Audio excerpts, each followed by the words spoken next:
What's up, guys? It's your boy James, aka Six8Jay.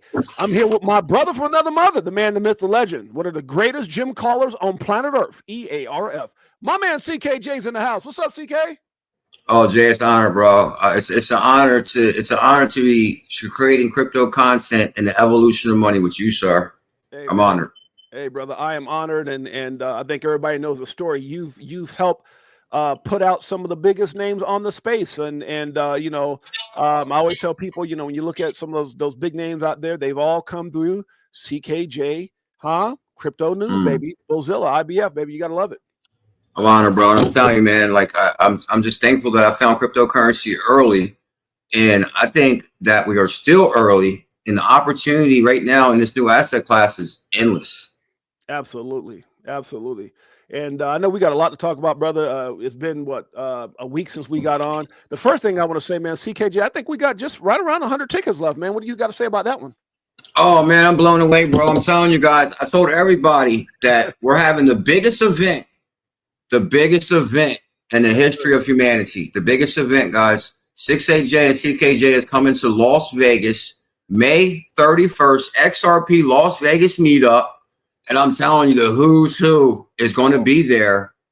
And I'm telling you guys, there's a lot of surprises that matter of fact, you can say there's an NDA. There's NDAs. We got NDAs. And I'm telling you guys, you do not want to miss this event. It's going to be epic. Would you say, Jay, we got maybe like a couple tickets, over 100 tickets left? That's it? Yeah, man, we're just over 100 tickets. I mean, the people I got like Zach Rectors and Mickles DMing me saying, Jay, I'm sending my people to you, Jay. Where can my people go? So, because some people actually don't have X, which is crazy to me. I can't believe everyone doesn't have an X account, but apparently some people don't. So they had me send the link to them, and man, the tickets are flying off they're just flying like crazy, man. They're selling like crazy. It's amazing. That's amazing. I'm telling you guys, I'm so looking forward to this Vegas event. It's going to be amazing. Talk about Zach Rector. I actually watched one of Zach Rector's videos yesterday. He actually had a really good video. He was talking about this Trump White House meeting, and he actually used a Bearable Guy thumbnail. That's what caught my attention. Because for Zach Rector used a Bearable Guy thumbnail. So I thought he was going to have something to say about Bearable Guy. But he was basically referencing how the Bearable Guy picture kind of showed that, one day we would be at the White House. And I'm telling you guys, I'm so overexcited about this White House Crypto Summit, XRP Vegas, Six8Jay. We got so much going on, guys. This is the most amazing time to be alive right now. I'm telling you guys, we're just getting started. Guys, make sure you go over and get your tickets. The way you do that is go over to the page here. You can go into my page. It's at James_Six8Jay. If you click this right here, you can go down and you'll see there's a link to get your tickets, guys. You want to make sure you guys get them, because here's the thing that people don't understand, CKJ. Okay. That week. So that Saturday evening, our event is May 31st, 8 p.m. to 1 a.m. Right? Okay. And everybody's coming. Now, what people don't realize, and maybe they don't know this, Monday, Tuesday, and Wednesday of that week is one of the biggest Bitcoin conferences here in Vegas. Now, some of those people are going to go to the XRP Las Vegas event, and some of those people are going to be coming over to our event. Then you got XRP Las Vegas with Brad Kimes. And a lot of those people are trying to figure out, when you're in Vegas, ain't nobody trying to go to Vegas and go to bed early, brother. So everybody's trying to figure out, what can I do after that event? And guess what? There's events Wednesday night, Thursday night, Friday we're on the amazing party bus, and then Saturday night you get to come hang out with a room full of legends. And so that's why you want to get those tickets, man, because you go to the door, me and CKJ might have to look outside and go, uh-oh, my bad, I'm sorry, and come outside and give you a hug or something. So get your tickets so you're not outside getting hugs. You got that right. Now, so what are you saying? That week is like what? Is this crypto week in Vegas or something? What do you mean? There's a Bitcoin conference. There's a Bitcoin conference. Yep. And then what else is it? So there's a Bitcoin conference Monday, Tuesday, and Wednesday. And okay. A lot of people from the XRP community, a lot of people in crypto who are also going to be at Brad Kimes' event, like Jake Claver and many others, are going to that Bitcoin conference, because obviously a lot of us still hold Bitcoin. So a lot of people are going to be going there, and then they're going to be filtering people to the XRP Las Vegas event and all the evening events, which includes the biggest evening event with the most amazing, and I must say, sexiest people on planet Earth. Good Lord. Which is where we're going to be at May 31st at Club Ego. Is going to be absolutely insane. Some of the biggest names like CKJ, Six8Jay, Zach Rector, Mickle, Linda P. Jones, Molly Elmore, Jake Claver, Ray Fuentes, we've got Rob Cunningham, we've got Armando Panjoya, and guess who's coming by, CK? I got the DM to prove it. Eleanor Terrence says she may stop by, Paul Barron, possibly Coach JV and all those guys, and Abs say, hey, guys, if we can make it, we'll make it. So I'm really, really excited about that. To see some of these people potentially, and I'm getting DMs left and right of people saying, I got my ticket, jam showing up. So it's going to be exciting. Oh my God, guys, this is going to be amazing. Shane, you're not going to miss it, are you? Shane says, I don't want to miss it. Guys, Jay, you said you dropped the link to get, no, we got like, if you get a ticket early, it's like a discount, right? Oh yeah. You get that ticket early, man. It's a discount. You can actually go, I'll try to put the link in the chat right now. Let me see if I can do that. Oh, Shane says, I got my ticket. Oh, shout out to Shane. Shane's ready, bro. Oh, much love, Shane. I can't wait to see Shane. It'll be the first time I get to meet Shane. Actually, guys, this is going to be the first time I get to meet a lot of different individuals that I haven't had a chance to meet. Miss C's coming. Bullish Shane. I think Mr. Zam is coming. Steak and Bake Bully. I'm telling you guys, the who's who is going to be there. The who's who is going to be there. And real quick, shout out to everybody that attended the space last night. There was an amazing space. Mr. Zam, Team Green. A lot of different communities were there. It's just an amazing opportunity to, I mean, I learned about a lot of different communities last night. There was an amazing girl talking that almost made me cry. As a matter of fact, she did make me cry. But it was amazing. Shout out to everybody that attended that space last night. And shout out to everybody that's here right now. Make sure you guys smash that thumbs up. Subscribe to Six8Jay. Subscribe to CKJ. Smash that thumbs up. Hit that subscribe. Oh, and there's a link for the tickets right there. Oh yeah, we're there, man. We got some, man. We got good Lord, we got 1,400 people live in just 6 minutes. Unbelievable. Good Lord. Oh yeah. Oh my goodness. Well, it seems like a lot of people they're gonna be standing out. They're gonna be in the parking lot at the Vegas event.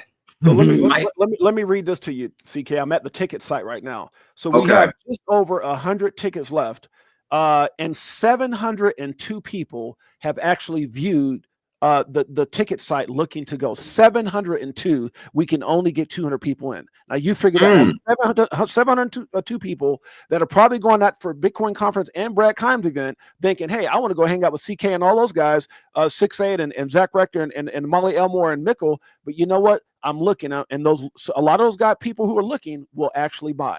So I'm telling you guys, do not be one of those people that calls and say, hey, can you do me a solid? Can you do me a favor? Hey, go get that ticket, $40. You know you blowing out on a Big Mac and fries today. Let's do that.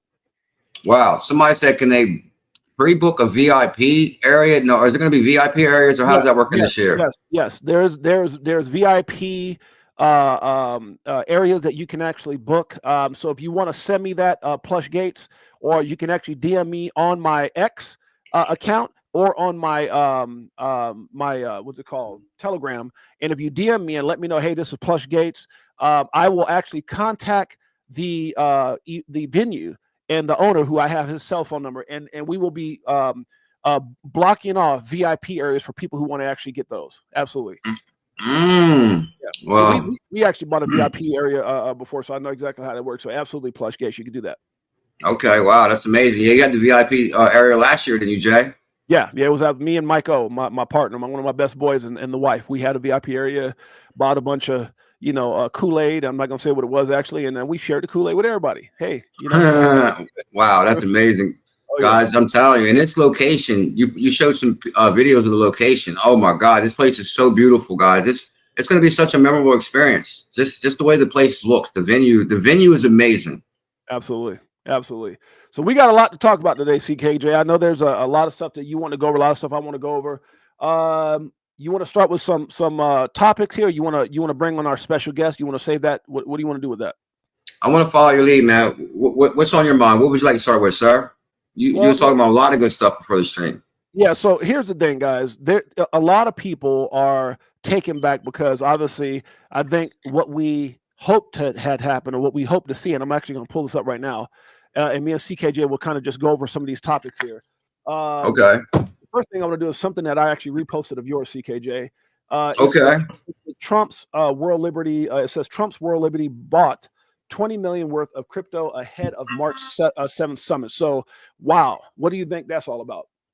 Oh my God, I'm telling you, man. Like, I don't think I could barely sleep last night because there was a crypto summit at the White House. We're talking at the White House. if you can see it on social media, as all the individuals were coming out of the White House, they were like, "Oh, we're on the West Lawn," like Brian Armstrong from Coinbase, and just all the individuals were at the meeting. Like, or at the White House, we're here to talk about crypto.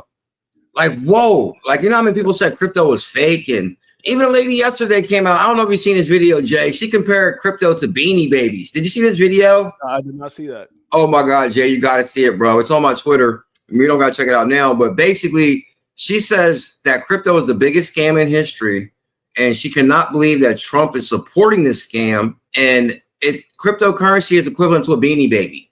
Wow. It's nothing more than a Beanie Baby craze. There's no value in crypto. I said, what?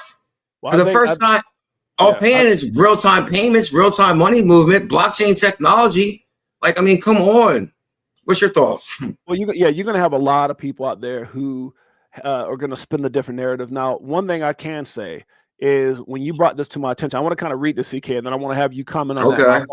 It says Trump's World Liberty bought 20 million worth of crypto ahead of March 7th summit. Now, Trump knows. Trump knows something, but then some people had, a few words about that. We're gonna go ahead and talk about it right now. The White House Crypto Summit could reveal important details about the Trump administration's forthcoming crypto policies, including plans for a Bitcoin reserve. World Liberty Financial, a decentralized finance DeFi project backed by President Donald Trump's family, snatched up more than 20 million worth of digital assets ahead of the White House first crypto summit. Now, now, let me ask you that something, CK, before I move on with that. Does that say anything to you that, he knew that we're going to have this summit? There was going to be some of the biggest names. He knew that he was going to go out there and buy up some Bitcoin, and that maybe that might be a little bullish for the market. So they bought 20 million. I mean, there's some people saying, I mean, how do you look at that, CK? Because, if that wasn't Trump, if that was like, let's say Brian Armstrong or one of the Winklevoss brothers had done that, and there was going to be a big old summit at Gemini, and everybody was coming. They had a big old announcement, and they bought 20 million before the announcement. People might look at that a little weird. What's your take on that? Man, can you pull the article back up real quick, Jay? I want to show people something that they might not have noticed. Okay, let me do that.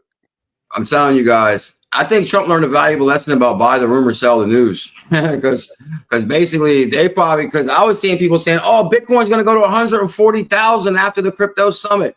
If you scan down to like the first paragraph, the first line you read right there. This is huge, guys. Just look at the first line. It says World Liberty Financial, a decentralized finance project. Damn. Do you realize what that means? That clearly covers decentralized technology, DeFi, right there, DeFi. If Trump's World Liberty is launched on DeFi, decentralized finance, so that right there sets precedent on where the future is going. Right. Like, do you know how many projects launched on DeFi and where there's no intermediary? For example, like Uniswap. There was a big thing with Uniswap. I'm pretty sure Trump's talking to Andreessen Horowitz because they run Uniswap. And to have an intermediary or AMM, automatic market maker, with nobody home, that's amazing. And they could have easily outlawed that. If Biden was still in there or Kamala won, they could have crushed decentralized technology. Exactly. But the biggest thing right now, guys, DeFi not only lives, the possibilities are endless. That's what I see from the first line. Absolutely. Now, do you think your take on people's thought process on the fact that, obviously we saw the Trump coin come out and that thing skyrocketed up to like $75 or whatever it was. And then there was a wallet attached to that coin that was part of the creation of that coin that pulled out $500 or $600 million. And obviously things never been the same. And then you've got, this right here where, people saying, well, they put themselves, they bought 20 million more thinking maybe that would go up. I mean, do you feel like there's any concern there or not really, being as the president and his family, putting themselves in that position? That's a really good question, Jay, because, man, as you're like unfolding these scenarios, to me, it's really like, it's the big difference from being in crypto for 5 years or 10 years versus people that just got in. Like, for example, people did call me and say, oh, bro, buy that Trump coin. And I kind of wish I did buy it that day because I think it went to $70. It was $4 when they called me. Yeah. But for example, a lot of newbies probably, like you said, they pulled out money and people still poured in money. So people are still expecting it to go up. Really, timing is everything in crypto. Like by the time the news is out and, oh, they did this, do that, it might be a little too late. So you want to be a little bit early, and it's kind of like buy the rumor, sell the news. Everybody thought the market was going to rocket tomorrow or after the crypto summit. And I mean, I didn't look at the charts today, but the market didn't go up yesterday. So it kind of like the market kind of actually opposite of what most believe. Yeah, I mean, based off of what they, what they predicted, CK. Bitcoin still under 90,000. So basically, the market didn't really move at all. Not at all. Not at all. And it's kind of funny. I mean, I wouldn't say funny, but let's just use the word ironic. That a lot of people, and this is the video I want to play here in a second, CK. But it was they were basically Anthony Palomano and I can't think of it. I don't know if I butchered his last name, but and his guests, and they were talking about how Bitcoin maxis were so excited. Bitcoin. You know, you saw the Winklevoss brothers over at Gemini saying on X that there should be no other asset, not XRP, not anything. It should be Bitcoin. So a lot of them were kind of low key hating. Michael Saylor also said the same thing. Hey, Bitcoin.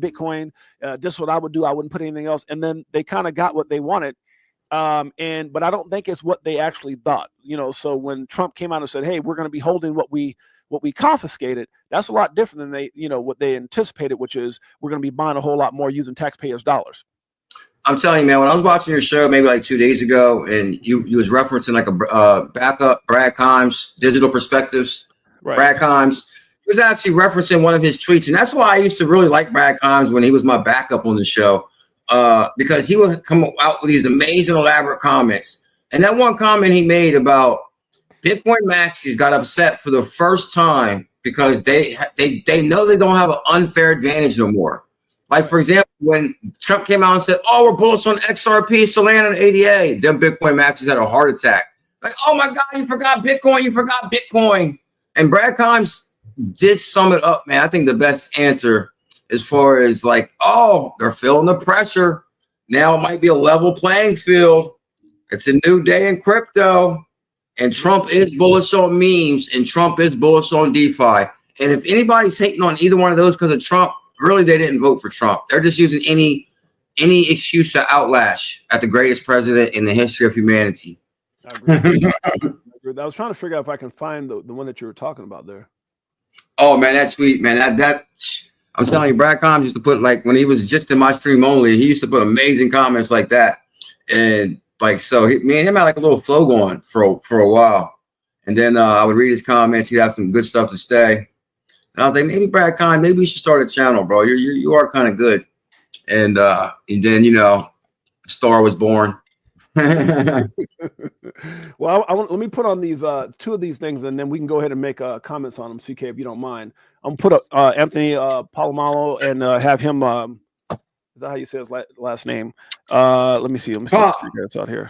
Pomp is the biggest XRP hater in the world. Don't get it wrong. I'm telling you, back in the day, he did an interview with Brad Garlinghouse, and he was hating on XRP the whole interview. I don't know if he switched. I don't know if he loves X. I don't know if he's pretending like XRP now yet, or the latest scenario with him. He ain't showing no love, but it was just a couple of things that he had said with the gentleman that was on, and see if we can play that and maybe make some comments on it real quick. Okay, here we go. With Jordy Visser. All right, Jordy, I thought a great place to start the conversation is the market's freaking out right now. And I think a lot of people see it as it's throwing a temper tantrum over the tariffs. Maybe that's some of it, but I think you've got some unique views coming from kind of the hedge fund world that you came from. So explain what you think is happening right now as to why asset prices are selling off and the market seems to be freaking out. Yeah, I think the best place to start this is that almost every survey I had seen with inside the hedge fund community and just research that I read, in the question of, do you think the tariffs will be kept on? It was less than 30%. So I think the way I approach markets is they're building in a higher probability that tariffs will stay on because he's had multiple chances now to respond. So the market is searching for the pain point, which it always does. And when it finds the pain point with the administration, which I think at some point the market's going to have to go much lower, just to see. And so if everyone believes, including the administration, is serious, which they seem very serious about this, they're willing for there to be pain.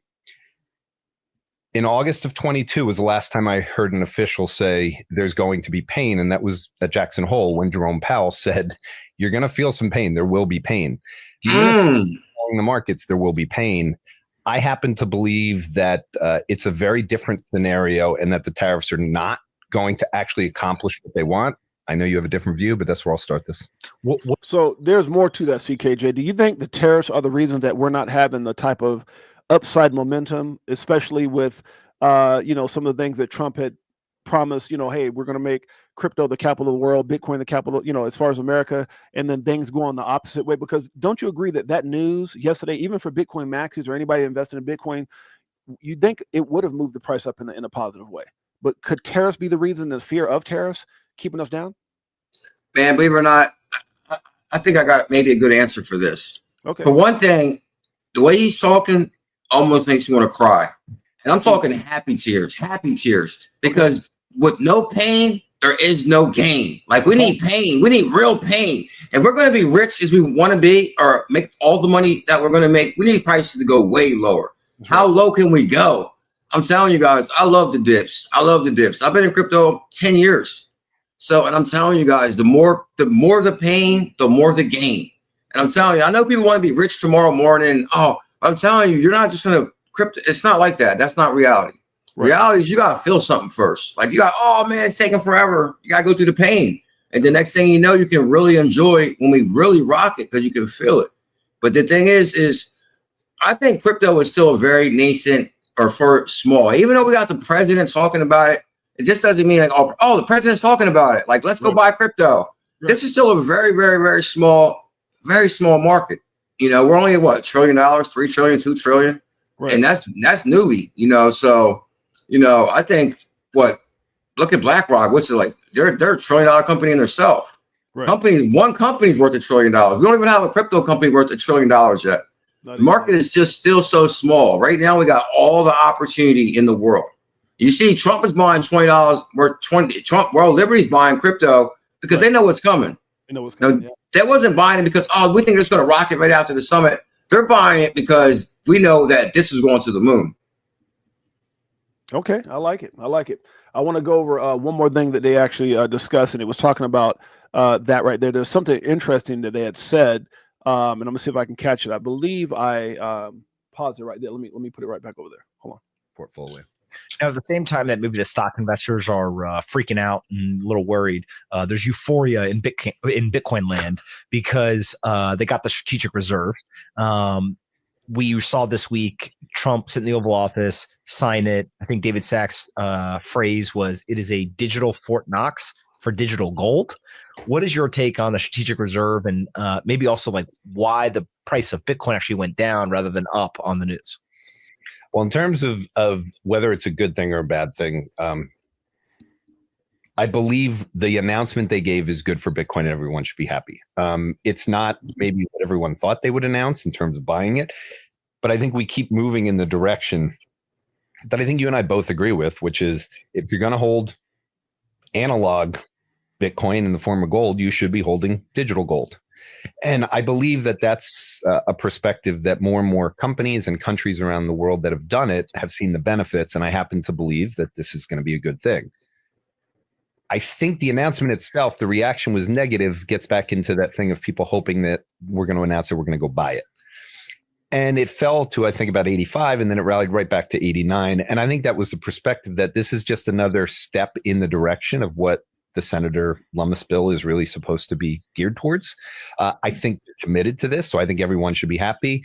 And I'm very happy that we went from a reserve that included other coins. Now, this part right here, CKJ, is when they start talking about XRP, ADA, and Solana. And it was very interesting in what they said. And it correlates with this picture right here. So before I play this part right here, I want to show you this picture that I posted on my X page.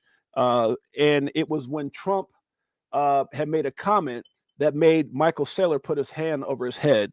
And even though it's a cartoon version of it, it actually happened. And it's when Trump went out and said, he said, "Never sell your Bitcoin." That's a little phrase that they have, not that we have, that they have. I don't know if that's right or not. Who the hell knows? And basically, it's like that's not what we're looking for. So, okay, I see what you're saying now, Michael Saylor. Yeah, Michael Saylor.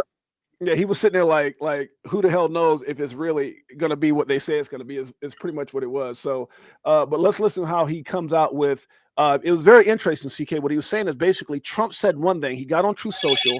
He said XRP, ADA, and Solana will be part of the strategic reserve. Then he backtracked, and they kind of explained why they think he backtracked, and that Trump really is kind of going like he's kind of like understanding as he go. And David Sachs may have had more influence on it being just specifically a Bitcoin reserve because of his relationship with Gemini and the Winklevoss brothers and others. So let's listen in real quick.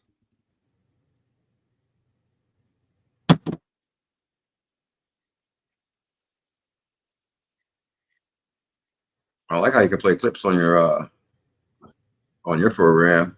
I gotta figure that out. I said I like how you can play clips on your program. Okay, I'll show you for sure. Yeah, I gotta learn how to do that. Crypto Tales in the building. Sales will be performing at the Vegas meetup, guys. It's going to be epic. Oh, matter of fact, whoa! Somebody just bought 4 tickets live. Shouts out! Just got a notification. Shouts out!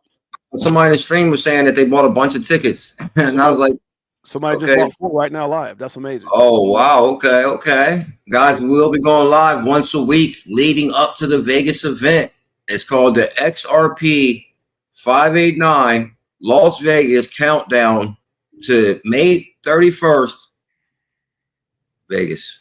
Now, Rude Boy, you said that Brad Garlinghouse speak. What happened is that we lost connection, so we weren't there for all the discussions. It actually only lasted like 20-something minutes, and then they went on to meet. But there was an interesting point that he said right here, and I want you guys to hear this. Yeah, this seemed like it dropped out of nowhere. Yeah, that's weird.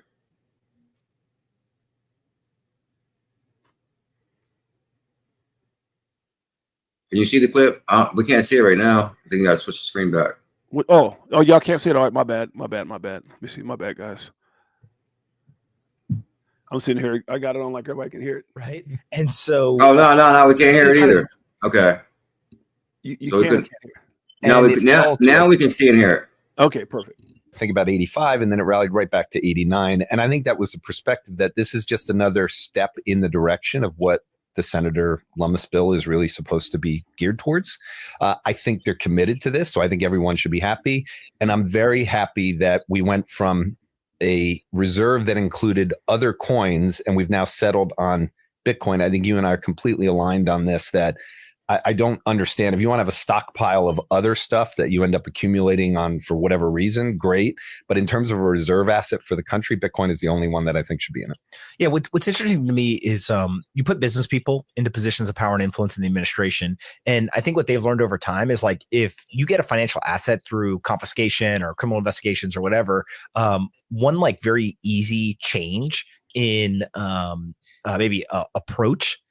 Don't sell financial assets for dollar assets that are guaranteed to lose value over time, right? And so, hey, we kind of don't care what coins we confiscate. We're just not going to sell them. And maybe they go to zero, maybe they go up. But like that, to me, is much more of a risk taker mentality, which coming from business people, kind of makes sense.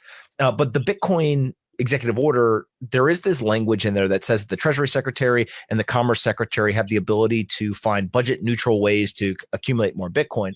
And there's rumors that we could revalue the gold. There's rumors that we could sell off the reserve of cheese. There's things where there's like $40 billion or so sitting on the sidelines in some sort of like a fund that people. Anyways, it's taking way too long to get to what I want to get to, but there's a part where they talk about how Trump went out and on Truth Social and posted about XRP, ADA, and Solana, but then retracted that and then created a stockpile. Why do you think that that's the case? Why do you think they went just Bitcoin strategic reserve and then they kind of backtracked? So Trump said one thing and they kind of explained it. I don't know what part this is, but they were basically saying Trump said one thing and then he probably got some people in his ears that said, oh no, let's just make it only Bitcoin and then put crypto in a different category, which is a stockpile. You think that, what are your thoughts on that, CK?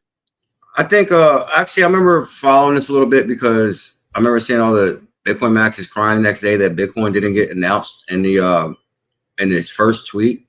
Right. To me, personally, it looks like Trump controls his own Twitter. and he was excited about announcing XRP, Solana, and ADA. And that's what they even said it. They said, we already talked about Bitcoin, Ethereum. Like, okay, so now we're announcing XRP, Solana, ADA also. Like, you guys already know Bitcoin, Ethereum is in. Well, I didn't know Ethereum was in there.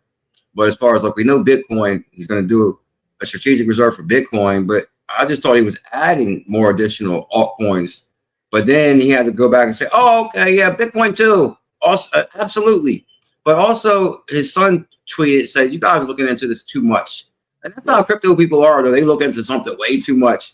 Like, oh, I forgot to mention Bitcoin. But then again, we could say, because, you know, the more you learn about crypto, you do kind of figure, like, who's really controlling Bitcoin? Okay, it's decentralized, but is it mainly controlled by the miners in China? Like, you know, did they already get a jump start on Bitcoin and maybe control more of it than we can? Because mine minted and made in America is like XRP, Solana, you know, these second gen assets. So, I mean, it could be where Trump wants to go towards more cryptos alongside San Francisco, like Zebek, Solana, RLUSD. He made America, baby. Okay. I mean, what's your thoughts? Well, I want to show you something I thought was pretty interesting. I want to kind of get your thoughts on this too. If you can see in this picture here, you can see Brad Garlinghouse right here. You can see everybody. You know, this guy looks like he's confused. CK, I don't know. He like was that Barron Trump? Yeah, I don't know. No, that's not Barron. But you got people. You know, he's sitting there looking like, I can't believe I'm here. There's people talking, mingling. Brad is sitting here on his cell phone, just chilling. Right. That's the first picture. And okay. You move to the next picture. You can see everybody. This guy's gone. Everybody's moving around. Brad is still on his phone, and he's not mingling. And I said, this was my comment. So I said, what I noticed in both pictures, some are mingling, some are starstruck, others are trying to get pictures to share on social media. You know, trying to, hey, I was here. Okay. Meanwhile, Brad Garlinghouse is on his phone, like he knows Ripple and XRP are set. Not a worry in the world, as if everything for XRP and Ripple is already in place. Like, your thoughts on that?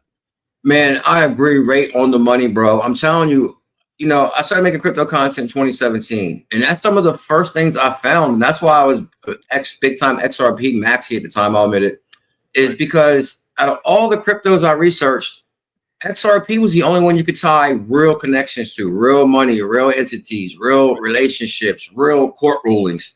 As far as like the Treasury Department said XRP was a currency in 2015. Right.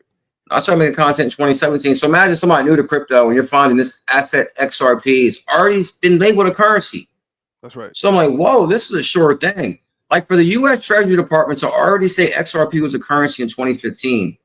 This is why I think the lawsuit was all smoke and mirrors, because they know what the plan was. Even with Bearable Guy would talk about the White House connections, and he would talk about Jared Kushner and how Jared Kushner, and I started researching Jared Kushner, and that's Trump's son-in-law, and he was investing in Robinhood and all these different crypto platforms. I'm telling you, crypto was a topic of conversation around the dinner table at the Trump house. So, and just look at like the heavyweights that came into Ripple board, like what? The lady that actually signed signed a $20 bill. What's her name again? She was Rosie Rios. Rosie Rios. Yeah. Like what? You got the Treasury Department who signed the $20 bill working at Ripple. And that's why they're not talking to Brad, because tribalism is real. Like they're hating on Brad the same way they hated on me. As far as like, you know, when you're right, you're right. When you know, you know. So Brad is like, boom, XRP's in this. And you guys saying, oh, this is the crap coin for years. Right. Now I'm sitting at the table. Now we're at the table. What? The stone that the builder refused becomes a head cornerstone. Okay. Now this is pretty interesting. By Tyron says USDT is being delisted on Crypto.com, Binance, Kraken, and Coinbase soon. Now I believe this is in the UAE, if I'm not mistaken, right? It says, well, all that money has to go somewhere, or LUSD. And I don't think people realize, even though Trump says no CBDCs, people don't understand the magnitude and importance of stable coins, CKJ. And there was a comment that was made yesterday by, is it Besson? Is that the guy's name? I want you guys to hear what he had to say as far as the importance of what's happening right now with stablecoin, CKJ. Let's check it out. And we are going to put a lot of thought into the stablecoin regime. And as President Trump has directed, we are going to keep the U.S. the dominant reserve currency in the world, and we will use stable coins to do that. Woo! They're going to use stable coins to do that. Now, I don't know about you, CKJ, but with the fact that USDT is having so many issues globally, and the fact that they've avoided audits over the, me and you, I've been in this thing since 17. You've been in probably a little before me, but we know that Tether's been under the microscope for some time. So that's, obviously that could put USDC at the forefront. And who's coming up strong that already has a huge relationship with Trump? That's Ripple and RLUSD. Your thoughts on that? Bro, that's so huge, dude. And that's what I've been telling everybody for a while too, as far as like the second I seen that Coinbase Europe was going to delist USDT, I knew there was a plan with RLUSD. And that's the thing, like a lot of times you can read between the lines on what's going on. And that's another thing like that used to not bother me, but I mean, it bothered me back in the day that everybody would hate on Coinbase. I mean, don't get me wrong, I wasn't a Coinbase fan. The fees are ridiculous also, but they were like on Coinbase hard when they delisted XRP. Man. And they would harass Brian Armstrong, and they'd be on every one of his tweets. He couldn't even post no more. The XRP army was crazy back in the day, and you couldn't even live nowhere hating on them. But the thing is Ripple, Coinbase, and Andreessen Horowitz has always been connected since day one, and I've always said that since 2017. And for them to start delisting the USDT, that clearly shows it. And now they're going to be more or less moving towards compliant stable coins. Like, come on now. Like, who's the most compliant company in the world? Ripple. So facts. And no, I'm glad you brought that up because look, I have Coinbase. One of the first platforms I started to use. Our coin Shikaka is built on Base, right? So, obviously, nothing against Coinbase at all. I mean, I think a lot of people were frustrated when it was a time, but you have to be understanding because a lot of these companies didn't want to tangle with the SEC. So they delisted, they did whatever they felt was right. I think one of the only things that I felt kind of irritated me is probably a couple weeks ago, maybe a week ago, when the SEC dropped their Coinbase lawsuit, and Brian Armstrong got on to X, and he started talking about, well, hey, we were the company that went through everything. We fought hard. It's because of us that, we fought a tough battle here in the U.S. for all crypto, and no one has people don't have deep pockets like we do. We spent $50 million. And so when he did all that, I was a little bit pissed off. I actually put a tweet and I posted it everywhere. And I said, look, man, I said, first of all, if there's anybody who pioneered crypto here in the United States or went through it, is XRP and Ripple. If there's anyone who spent more than $50 or $50 million, they spent $200 million. So exactly. And the thing is the way when Brad, one thing I like about Brad is when all that Bitcoin Maxi stuff was going on, you remember like a few weeks ago, it was Bitcoin Maxis talking about XRP people and XRP people getting pissed off towards Maxis. And then Brad took the X and he said, you know what, guys? He goes, look, I hold Bitcoin. I hold Ethereum. We're just one big old family. We don't need to be fighting amongst each other. He always speaks up for everyone. And then when he was talking about the injustices of the SEC versus Debtbox, Coinbase, he named everybody, right? But when Coinbase took their victory, they didn't say, hey, hopefully we'll see some clarity for Ripple. And, they just basically, it's me, myself, and I with those guys. Whereas with Brad and Ripple, they're always talking about everyone in its entirety as far as who's been affected by the SEC. So I don't know. For me, I love that about Brad and those guys, that they have that type of class that it's not just us. They understand it's the whole industry. Yeah, I mean, I agree with you 1,000% on that too. I think like far as like Brad and Coinbase and all that, they kind of like, they try to, I don't know, like, I mean, they kind of like fuel tribalism a little bit. But then when Bitcoin, I remember when they actually started to try to end tribalism, it was when Bitcoin dropped to 3,500. Because I remember Dave Schwartz and Brad Garlinghouse both came out and said that. And I'm telling you, at the time, bro, I was a major XRP maxi. And Brad Garlinghouse was like, oh, we're long Bitcoin. I said, what? I said, thank God you told me, because that was Bitcoin was 3,500. And then Dave Schwartz came out and said it too. That's what I was buying at 35. That was 17. That was 17. Yeah. So then I was like, whoa. I said, okay, hold on. They're trying to tell us that, I guess tribalism makes things fun, but at the same time, they don't want people to miss this opportunity in crypto. Absolutely. That's what I was thinking. Now, CKJ, I got something that's going to blow your mind a little bit, brother. We've been on for 39 minutes, and we have 3,600 people live with us right now on X. Whoa. Everybody smash that thumbs up, hit that subscribe, guys. We're going to go live once a week together leading up to Las Vegas on May 31st. But also Jay goes live every day. I go live every day. So make sure you guys support the channel. Smash that thumbs up, hit that subscribe. We're talking about the Trump White House Crypto Summit for those just tuning in. The XRP Las Vegas trip coming up in May. You don't want to miss it. In the middle of the Bitcoin conference and Digital Perspectives event the same week. So guys, it's going to be a hell of a week to be in Vegas. It's a hell of a time to be a crypto pioneer. Absolutely. Subscribe. Now, if you don't mind, CK, I want to actually take just a couple minutes, first of all, to thank everyone that's here. We appreciate you guys in a major way. Also, I want to recognize both myself and CKJ. We're going to start with CKJ, guys. Make sure you guys go over to Bullzilla. CKJ Crypto News is at CKJ Crypto News. Bullzilla, the one and only, one of the legendary voices in this space. He was talking about XRP with people still picking, coal out their eyes, trying to wake up and figure out what crypto was. So one of the originators in crypto, guys. I want you guys to go over there and do that. Also, do me a huge personal favor. Go over to X and go check out one of the most bullish X accounts on X, which is CKJ Crypto News at CKJ Crypto News. Make sure you go hit the follow. Make sure you follow this brother. He's got some of the most incredible content. That's my man Pots and Pans, one of the originators in this space. Also, do me a huge personal favor. If you guys don't mind, go over and check out. We started about 2 years and 4 months ago, Crypto4Life with Six8Jay. We're part of the IBF family. It's the Crypto4Life family. It's the Chicago Coin family. Damn it, you get it? We're family. And so go over to Crypto4Life, guys. It's at 68J _ Crypto4Life. We go live each and every day, guys. We got some of the most epic interviews ever.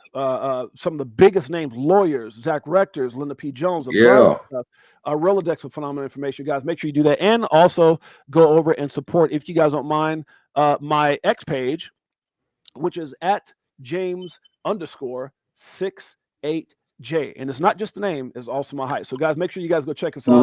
Appreciate you guys in a major way. Now, CKJ, before we continue on with this legendary stream, which we're going to be doing each and every week, I don't know if people understand our connection and the kind of pull we have. Now, a lot of times people say, oh, you're 6'8", you say some celebrities and CKJ used to work for law. So y'all know some pretty prominent people. But I bet y'all didn't know this. Me and CKJ got together and we made some damn phone calls. I mean, we had to really call and make some things happen. And guess who we got, CKJ? Guess who came through? I don't know if I told you or not. Gary Gensler. I got Gary dumbass Gensler on the line. Oh yeah. Okay. Oh yeah. Okay. Yeah. And so I want to let everybody know that Gary's here, CK, and he's standing by right now, waiting for us to ask some kind of question. So if you got any questions, the chat or CKJ, let's ask him with Gary live right here with CKJ and 68Jay. What do you think about that, CK? I think you're a connected man, Jay. You never seen what's the saying? You always cease to amaze me. I'm gonna tell you right now, man. We went through some stuff. I tried to get Elizabeth Warren, but I think she was trying to figure out directions to that. Let me stop. And Joe Biden was asleep, so I called the SEC, and some people who weren't, they're still waiting for their check got mad and said, "Well, I'll give you Gary's number." So I got the number. I put him on, and he's waiting backstage right now. See, CKJ, if you got some questions, let's go ahead and ask Gary right now. Gary, hello, Gary, you there? Gary? Hello. Hey, Gary, how you doing, man? This is 68Jay and CKJ. How you doing, my man? Can you guys hear me? Yeah, we can hear you loud and clear, my man. So I was just wondering, what has your dumb ass been up to all this time since you left the SEC? You working at McDonald's? What's going on, Gary? Anything you want to ask with CK? Oh man, Gary, how's your new job, sir? I'm a dumbass. Oh, good Lord. Well, Gary, look, we already knew that. Me and CKJ have been covering you for quite some time. How you did the XRP community. But what do you got to say for yourself, Gary? What have you been doing lately? I'm sorry. What you sorry for? You mean stealing from everybody, huh? Being a huckster, fraudster, and trickster, putting everybody through all that crap? Operation Choke Point 2.1. Good Lord. CKJ, anything you want to ask Gary? Go ahead. It's yours. Oh man, I don't know if we can accept your apology, sir.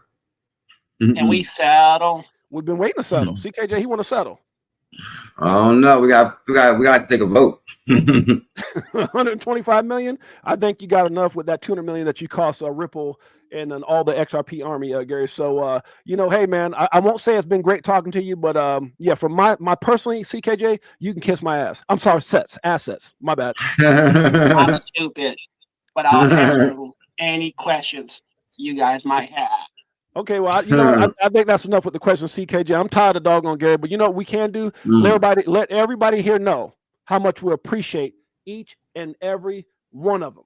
And the only way that I know how to do that, CKJ, and I know that you love this brother as much as I do, is saying, you know what? Guess what? This is for you. Crypto Tales, Crypto4Life, IBF, Chicago, greatest family on planet Earth, EARF. Woo! Yeah. I'm switching gears with Ferrari with the tens. On some bullshit, stop crying, start buying, getting bags. I ain't lying. What? Money multiplying, call it rocket science.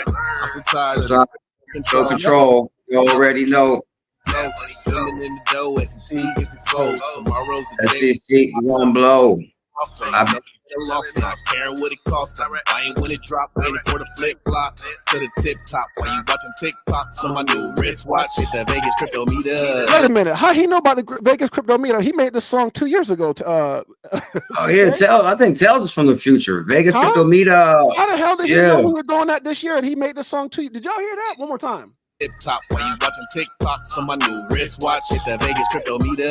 Hello, nice to meet you. So with DAI, like we do it on the. He said, "Hello, nice to meet you." How did he know we were having a meetup 2 years later? See, and he said a shot with 6-8Jay like we do it all the time. Man. Oh my God, guys, come out to Vegas. It's gonna be epic, guys. Have a shot with CKJ and 6-8Jay like we do it all the time. Man, it's gonna be absolutely crazy, CK. I think we're under 100 tickets now. Huh? I think we're under 100. See, oh my goodness, people ordering right now. I'm telling you guys, this Vegas event is going to be so legendary. Imagine this. So, CK, I got to send you these new numbers, man. That's crazy. Good Lord, we're on fire. I'm telling you guys, it's going to be epic. It's going to be epic. Can you say you got a convertible I can use? Oh yeah, we got quite a few over here. We got quite. Matter of fact, let me. That's what I was saying the other day when you was live. I was watching with my brother, and I was explaining to him about the Vegas event and all that. And he's like, "He's not live. He's not live." I said, "Yeah, he's live. This is live." He never watches YouTube or anything. And yeah. So I was like, "I'm gonna tell him right now to tell you about the Raptor." So then I punched in there, "Jay, tell him about the Raptor." And then I start cracking up because you know it's a slingshot. Oh yeah, the slingshot, guys. I'm telling you, you're going to see 6-8Jay and CKJ zoom buying the slingshot in Vegas. Woo! I'm telling you, it's going to be absolutely incredible. And yeah, matter of fact, I'm probably going to rent a couple, CK, and we'll just, you know, it's only like, I think it's like $20 or $30 a day or something. They're not very much, but I think we need to rent some because you know, we need to be following each other around town. It's going to be kind of cool. Oh, you can rent those out there? Yeah. Oh, yeah. They're not very expensive. For anybody coming to Vegas, you can go to, I don't know. Have you ever heard of the app Turo? No. You never heard of Turo? App? Whoa. Yeah, so you're telling me we possibly can have Tails is going to be in a slingshot. Devon might be in a slingshot. Team Green. We might have a line of slingshots in Vegas. Yep. I know Mr. James. I'm getting one of those too. I'm telling you guys, come out to Vegas, guys. We're having a slingshot party. Slingshot, yeah, it's gonna be so epic. So really quick, CKJ, I want you to cover a couple things. I'm trying to find something real quick. I'm gonna let you have the floor while I'm trying to find something. Oh, here it is, right here. Okay, here it is, right here. Sounds good to me. Let's do it. So here's two. So here's what the where's that? How you get on that? So here's going to big in Vegas. A slingshot with Crypto Tales. You guys just heard a song. Okay, so Tails already been in the slingshot. He came to Vegas. We went to go have dinner, and we got in the slingshot together and went around. We were all over Vegas. Here we go. Let's check it out. Oh, no way. Oh, snap. You got one of my shorts here. Oh. Boy, 6-8Jay, man, we whipping it out here, son. Oh. Living that Vegas lifestyle. You know what I'm saying? XCT in the building. Crypto Tales. Oh yeah, so that's sweet, guys. There's a slingshot right there, guys. That we're gonna be in Vegas in the slingshot. Make sure y'all guys subscribe to 6-8Jay. He got many shorts. He's all over the planet. And I was trying to find another video that shows a better thing of the slingshot. But yeah, we're gonna rent some. Maybe what we'll do is do like a slingshot. I wouldn't say we're not gonna do a giveaway yet, not until the XRP gets up. That's next year. Yeah. Maybe we'll do a slingshot ride, like where we rent a slingshot for somebody for the day they're here. That might be. Oh, yo, I'm telling you guys, that's what I'm saying, guys. There's going to be so much more going on with this event we're having in Vegas. We're having food, Tails is going to be performing. We're having food, performance, an amazing lineup of guests. The who's who is coming, and I'm telling you guys, it's gonna be epic. And to just to vibe off of each other's energy. As a matter of fact, one of the guys I watched last night said something amazing. I think we're a lot more energy and vibrational and frequency individuals than meets the eye. Yeah. He said, when I walk in the room, he said he doesn't care if it's a man or woman or anybody. Everybody stops and stares. He says they feel his energy. They can tell he's somebody. They feel his passion. And he says, I walk in the room, everybody stares. And that's not true of like, something happens. You can feel the energy. You can feel the morale change. It's like, I'm telling you, I think we got more power within us than we believe. So, guys, come out to Vegas. Feel this energy. Get the energy of 6-8-Jay, CKJ, this frequency. I'm telling you guys, I found the money frequency. I think me and Jay linked up. Huh? Here it is right here. Here it is right here. I found it. Here we go. Crypto gains in the slingshot. We're Crypto4Life guys, and we bring you the hottest, latest, greatest. Anyway, we're gonna rent. CKJ is gonna have a bright red one, and we're gonna be rolling around town. Y'all ain't gonna be able to miss him. How about that? Oh, that's gonna be amazing, bro. I can't wait to get some footage on that for sure. I'll probably reserve it today. I'll reserve them today. Oh, Shane said, I'm glad I got my ticket. Who you coming out there with, Shane? You coming with yourself, Shane? You bringing the family? Just you? Guys, I'm telling you, it's gonna be an epic event. I think if you buy a ticket from the link, it's $40 per ticket, which is unbelievably cheap. That's like cheap. Y'all can thank Jay for that. No, I'm just messing with you. But yeah, I thought that was kind of like too cheap for some of the things that we want to add to the party. As far as like, it's included with food. You're gonna have food. Like that's food. You would spend $40 just on food in Vegas for yourself. That's right. Like, so you're gonna get food in the door. You're gonna be partying, dancing, dropping low, all that. So, and you never know. You might get married. Don't they got chapels in Vegas? So, guys, I'm telling you, your life could change in Vegas. Come on out. It's going to be epic. Divine NRG is going to be there. Now, this is crazy right here, guys. I don't know if you saw this, CKJ. I want to present this, and then me and you can actually make a comment on it. Let's see if I can find it here. Where's it at? It should be it right here. Let's see. So this is something that came out. I don't know if you can actually read that. It says, while everyone was focused on the White House crypto summit, a massive regulatory shift just flew under the radar. The Office of the Controller of Currency, which is the OCC, just dropped a bombshell that could be used for XRP holders. Letter 1183 issued on March 7th officially confirms that all U.S. banks can now legally custody crypto assets, engage in stablecoin operations, and participate in blockchain networks like XRP Ledger. Wow. Whoa. Wow. Now, okay, so that's amazing right there. No. Yeah, that's okay. So the OCC clarifies bank authority to engage in crypto activity. Guys, this is huge because the OCC is the controller of currency, right? Yep. Yeah, controller of currency. I did a lot of research on OCC back in the day. And that's what people don't realize about crypto. Like, don't get me wrong. It's like 2025, and we feel like we should maybe hit this in 2020, as far as mass adoption. But guys, things are really slow. You see how crooked the system is. But for example, like you got to get clarity through the OCC to engage in activity like this. Do you know how hard it is to get an organization like this to say, okay, you can hold crypto? Right. Like, I mean, I was like, for example, the OCC was also in the, and maybe Trump's first run under the executive order, they put together all the top groups from each organization, like the OCC and the SEC. And they all try to agree on some type of licensing for crypto, and of course they couldn't do it. But so for the OCC to give that green light, this is something they've been trying to accomplish for years. So I'm telling you guys, this is a huge step for crypto in general. Here's an extra letter, CK. It's right here. Okay. All the banks got. Oh, this is the letter the banks got. Mm-hmm. Oh, no way. What's it say? Yeah. So basically it says that what you just like highlighted, right? Yeah, that they can engage in custody of cryptocurrency. Yes, sir. Yes, sir. So I'm telling you, man, when that institutional adoption comes, CK, this is just one step closer. But can you imagine when the case ends with Ripple and those 1,700 plus to 2,500 NDAs are exposed, Bank of America's, Wells Fargo's, and others? It's going to be epic. It's going. I think the biggest NDA got exposed back in maybe 2018 when they found out Matthew Mellon had $2 billion in XRP. And I'm telling you, I used to crack all the rabbit holes back in the day. One of the first banking institutions to team up with Ripple was Mellon Bank. Yeah. So from there, like, come on, the Mellon Bank is the oldest banking family in the USA. You're talking the oldest banking family, like 200 years old, and they're partnered with Ripple. And you can even like, it's Ripple and Mellon Bank.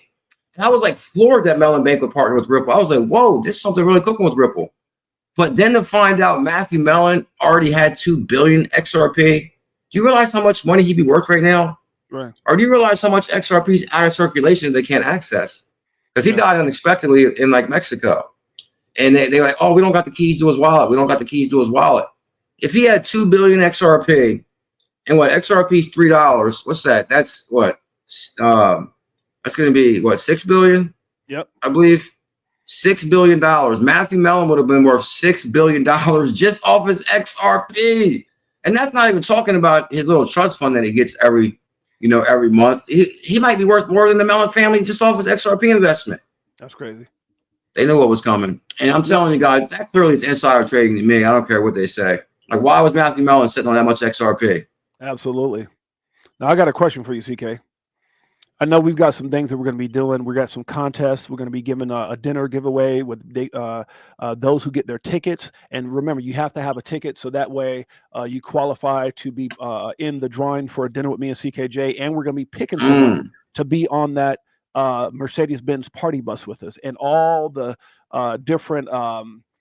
We're going to have one lucky person is going to be on there with me, you, Zach Rector, Linda P. Jones. They've all confirmed. Mickle, they all confirmed they're coming on the party bus with us, right? So it's going to be, we did it last year. So it's going to be absolutely crazy. This year, we're paying for it. But last year, it was for, by Fruition Productions. Now, I had a thought. The other night, I went up in a room, and the wife was watching this show. I said, I wonder why we can't implement that for our XRP Las Vegas meetup 2025. And I want to run it by you, but I want to do it live. And I hope you don't get upset with me, if that's okay. Okay, so let's do it. Is it okay if I ask you live? Ask me what? What are you saying? Hold on. Once you mention Zach Rector's name, man, I'm telling you, I'm like excited to see Zach Rector. I just want to say, like, we got the event from 8 p.m. to 1 a.m. Okay. And I'm thinking somewhere in there, we can maybe take 30 damn minutes and maybe have our own. My wife was, the other day I walked in and she was watching a show called The Bachelor. And I'm thinking that maybe we can have the Crypto Bachelor featuring CKJ. I'm just saying, what do you think about that one? Can we do something like that? I'm just saying. I'm kind of liking that idea. Yeah, I'm just saying. Especially if Eleanor's going to be there. Let's see what the chat. Do you guys think we should take 30 minutes out of the event and do like a deal where we have like some ladies come on and like an eligible bachelor deal for CKJ? What do y'all think about that idea? Huh? Oh man, this is. Because I felt like CKJ had more energy when he had a missus, so maybe we can help him with that eligible bachelor. The Crypto Bachelor. I think I like this idea. What's the family think about that? The Crypto Bachelor. I like that idea. And we got positive comments, man. We got positive love right now in the chat. I'm just saying. That's it. That's the easy way to let all the beautiful ladies know that, hey, I'm available. That'll cover the whole room. I like to let everybody know in this, like I'm pretending I'm on the stage in Vegas. I like to let everybody know I'm single. So if we market it that way, that's even better. Now I know the wife and some of those ladies out there can get together, and we can come up with a nice little lineup for CKJ at the event, and help our brother be great again. How about that? Like Trump's making America great again. Let's make CKJ great again. Huh? Can we do that? I don't know. I want to get some votes on that. And then once we get a contestant, once we go through all the contestants, she can join us. Look, she could join us on the damn party bus. How about that? Oh man, I'm thinking this is gonna be epic. I see that Mr. Zam says flavor of CKJ, like flavor of love with the one guy. I can't remember his name, but it's called flavor or something. Flavor. Yeah, Flavor Flav. There's a lot of single crypto millionaires, says Baybag. I'm liking that. Tail says the Crypto Bachelor. It's gonna be epic. Yeah, I'm actually kind of liking that idea. That's for sure. That's actually a really good idea. And that's what I'm saying, guys. We're going to have so many things going on at this event. Like, this is going to be the event of all events, guys. You definitely, guys and gals, this is definitely going to be the event that you want to attend. It's going to be something you're never going to forget. It's going to be like the biggest thing. Like, I remember I went to Vegas and it was like amazing. And how often can you go to Vegas? And how often can you go to Vegas and you're going to get this place for $40 or $50 and we'll feed you? So, like, come on. What? And I might leave married, huh? CKJ's coming back married. Uh-oh. You guys make sure you guys go over somebody, whoever did it here, and I don't know who was in the stream that actually went live and did it, but my phone right now is dinging from ticket sales. Guys, here's the biggest thing, and I'm gonna tell you guys right now. I don't know if you've ever been to an event. Imagine going in and you've got the who's who, the greatest names, the most amazing people in this space, and you can't even get in. I don't want anybody to feel that. You're gonna be smelling the food. You're gonna see CKJ in there. We're gonna be doing the crypto bachelor contest. Y'all gonna go in there and cheer. Tails is gonna be dropping it like it's hot, talking about with the Stack It Up, one of the hottest songs on planet Earth. What? Oh man, I hope Tails will mind me being on stage with him. I ain't trying to shine, but I got to rock with him. Like, oh my god, Tails on stage! I'm so excited about seeing Tails perform. That's gonna be epic. Zach Rector, Tails performing. What? Oh yeah, we're gonna be. Doesn't get no better than that. I've been wanting to see Tails perform for years. That's gonna be epic. And Tails is the headliner. Tails is coming back as the headliner to Vegas this time. The stone that the builder refused becomes the head cornerstone. That's so true in life. I'm telling you, that's so true. And that's the same thing probably with Brad Garlinghouse at that summit yesterday. You see how he felt like he was like the lone soldier out there. Like that's one thing that's interesting. You pointed out where they got different angles, different times where he's on his phone solo the whole time. And all these guys are talking because they've been hating on Brad all these years. They never thought Ripple would get that far. They didn't. The stone that the builder refused becomes the headquarters. They should have just sat Brad beside Trump. They know what's coming. But you know what's so crazy about what you just said? When you look at this picture here. Oh, Jose said I got mine. No, look at this picture here, CKJ. Okay. So you see Trump, you see all these people, you see Tom Emmer. I don't see anybody in crypto. Wait, who's that guy over there saying, man, we're good. We're in. Oh, yeah, hold up. I think you're right. You're right. That's a good point. He's on the first row. That's a good point. Yeah. Because Chris Carlo, he's more like, okay, I think he used to back maybe USDC, I believe, or he's on maybe, what is Chris Carlo on? Chris Carlo is what, the former FDIC maybe? I know his name is Chris Carlo right there next to Brad, the ballhead guy right there, him. But other than that, okay, you got Tom Emmer, who basically bulls on crypto. I know Tom is probably the happiest guy in the room right now because Tom has been the loudest advocate, as far as elected official for crypto. But as far as like, there's no other crypto. There's Brad Garlinghouse is the very first crypto person, right? She's with the Small Business Association. I remember this lady here. He's somebody else that I don't think has anything to do with crypto. This is Besson or whatever the guy's name. This is the other guy working with Trump. Then you got Trump, and to the right you got David Sachs. So I mean, man, hey, the Winklevoss brothers were going the opposite direction. Look, guys. Hey, man, where is everybody at? Now, if you kind of mentioned that, like, where's Solana? As far as Solana, no. Okay, maybe I think Brian Armstrong maybe to the right, maybe. But even Brian Armstrong doesn't represent a crypto. He represents a crypto company. A crypto, actual exchange like the Winklevoss brothers. So that's the question I posed yesterday on my show. I said the only people, now if you go and you look at the actual pictures, let me pull up the picture, CK. Other than Brad, the only other person. Oh, that's a really good picture right there too, bro. I was looking down on your Twitter. So here's Sergey. That's Sergey from Chainlink. But other than Sergey and other than Brad, I don't know who else was there because I know who was pissed off. Charles Hopkinson didn't make the cut. Oh, okay. Oh, Charlie. Come on, Charlie. Charlie didn't make it. No wonder they didn't want that dud at the table. Oh, he was hot. Charles, I bet he's always hot. He's like fake as hell. Like first he hated XRP, now he loves XRP. Man, yeah. Come on, Charles, stop that. That's why he didn't get invited because real recognized real. There's a better picture right there, CK. He's all right, but he's not real. I don't know who these guys are right here. But there's Sergey, and there's Brad, there's Trump, and then obviously you got the Winklevoss brothers, and Michael Saylor is over to the right here as well. Okay.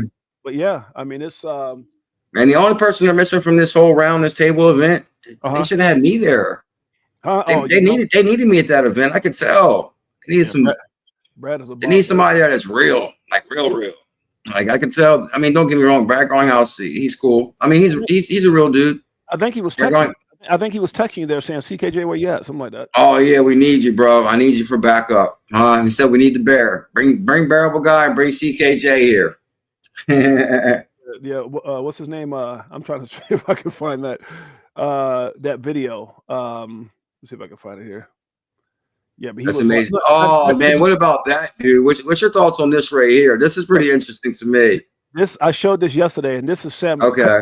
Tucker Carlson was asking, what's his name here, Sam Bankman-Fried, how was prison, and do you know he's actually in the same cell as Diddy? No, here's what people don't realize, guys. Maybe people, because I don't think I've covered this on my channel yet. As far as I don't know if you covered it on your side, but guys, this is Sam Bankman-Fried's first interview from jail. Yeah, and he's sentenced to life, and I mean, like, don't get me wrong, I'm not here to debate what he did was right or what was wrong, but life, like, you got life, bro. Like, I mean, yeah, he got sentenced to life. Oh my God. I mean, yeah, he got life, and I don't know, we got like 30 years. I mean, basically like a life sentence, 30 years of life, something like that. But the thing is, I mean, did you hear what he said though, CK? Because when I heard this, I ain't gonna lie. Everybody got repaid. Anybody that filed the bankruptcy proceeding, everybody got their money back, and plus some. Like the investments that he made big money on some of that. A lot of people don't realize he invested early into a lot of these companies, and they made big money. So they was easily pay back the people that didn't get their money. And I just think that, I mean, I believe that he was trying to play the markets too much. Like he knew, like if we would have had a bull run, he could have pulled himself right out the hole and paid everybody quickly. But they knew when to get him. Like they played him. As far as CZ came out and said, "Oh, I'm dumping my FTT." In the bear market, like, come on, they knew what they were doing. They were setting his ass up. Matter of fact, the man probably called CZ and was like, "Listen, it's gonna be you or it's gonna be Sam. What you gonna do?" "Oh, I'll announce I'm gonna dump my FTT right now. Y'all can get Sam, but go CZ. But you're still gonna have to serve a little bit of time, maybe 90 days." That's exactly how it happened. I guarantee it. Let me ask you this: a lot of people feel like CZ was working. He's an informant since the beginning. How you get 90 days, CZ? And don't get me wrong, I'm a CZ fan. A lot of people feel like Sam Bankman-Fried was just one of others. Like he was used. Like there's other people behind that. Like people saying his parents and others. What do you think about that? You think there's bigger people, and he's just a fall guy, or do you? Think definitely fall guy, no doubt about it. Because I know the law a lot, and he hired Sullivan and Cromwell as his attorneys, and they were the ones that were telling him everything was fine and all this other stuff, and then all of a sudden they took over the bankruptcy proceedings. The same lawyers that represented them are the same ones that took over the bankruptcy proceedings, and they paid themselves. And I'm telling you, it was crazy, man. I bet that whole thing was so damn illegal. The whole process was illegal. I don't know what's legal today, and much is not legal. Everything is illegal. It's the same thing as, like, for example, like Richard Hart. Like, oh, we're ready to lock Richard Hart away. It sees all his goods. Oh, now you're free. Hey, it's crazy. It kind of depends who's in office, depending on your outcome of your life. Isn't that crazy though? That's crazy how that works out. Yeah, that is big time crazy. Yeah, was anybody's thoughts out there about the whole SBF thing? Like, my thing is, man, me working at law office, I don't like really seeing people incarcerated like that. But the thing is you know, there's a lot of people that we want to see him in jail. Yeah. And I mean, if he did wrong, then of course you got to do the crime, you got to do the time. But at the same time, I don't know, some things are questionable. I don't know. My heart kind of went out to the dude. I mean, I think I'm kind of like you see as a person. I think somebody had said somebody said 27 years. I'm not sure what the actual number is, but look, I'm gonna tell you like this: 27 years of your life, look, even 27 weeks, 27 damn days behind a cage like a dog. That just and did you actually hear the interview or no? I mean, I think when it first dropped, I think you were live at the same time. So I was trying to watch that and watch your live at the same time. Your live was really good that day. So I think I didn't get to finish the damn thing, but I was watching your show. 2 minutes, and it's just 2 minutes of him saying how he's doing. Let's listen to it real quick. Let everybody see. Okay, sounds good to me. 2 minutes of how Sam Bankman. He said he's hanging out with Diddy. He said Diddy's a pretty cool guy, and he says that he's playing dominoes with a bunch of criminals. Let's listen in. Are you hanging with Diddy? I think he's in there with you. He is, and it's, I don't know, he's been kind. I've made some friends. It's a weird environment. It's sort of a combination of a few other high profile cases and then a lot of ex-gangsters or sort of alleged ex-gangsters. Yes. Definitely alleged. So what's Diddy like?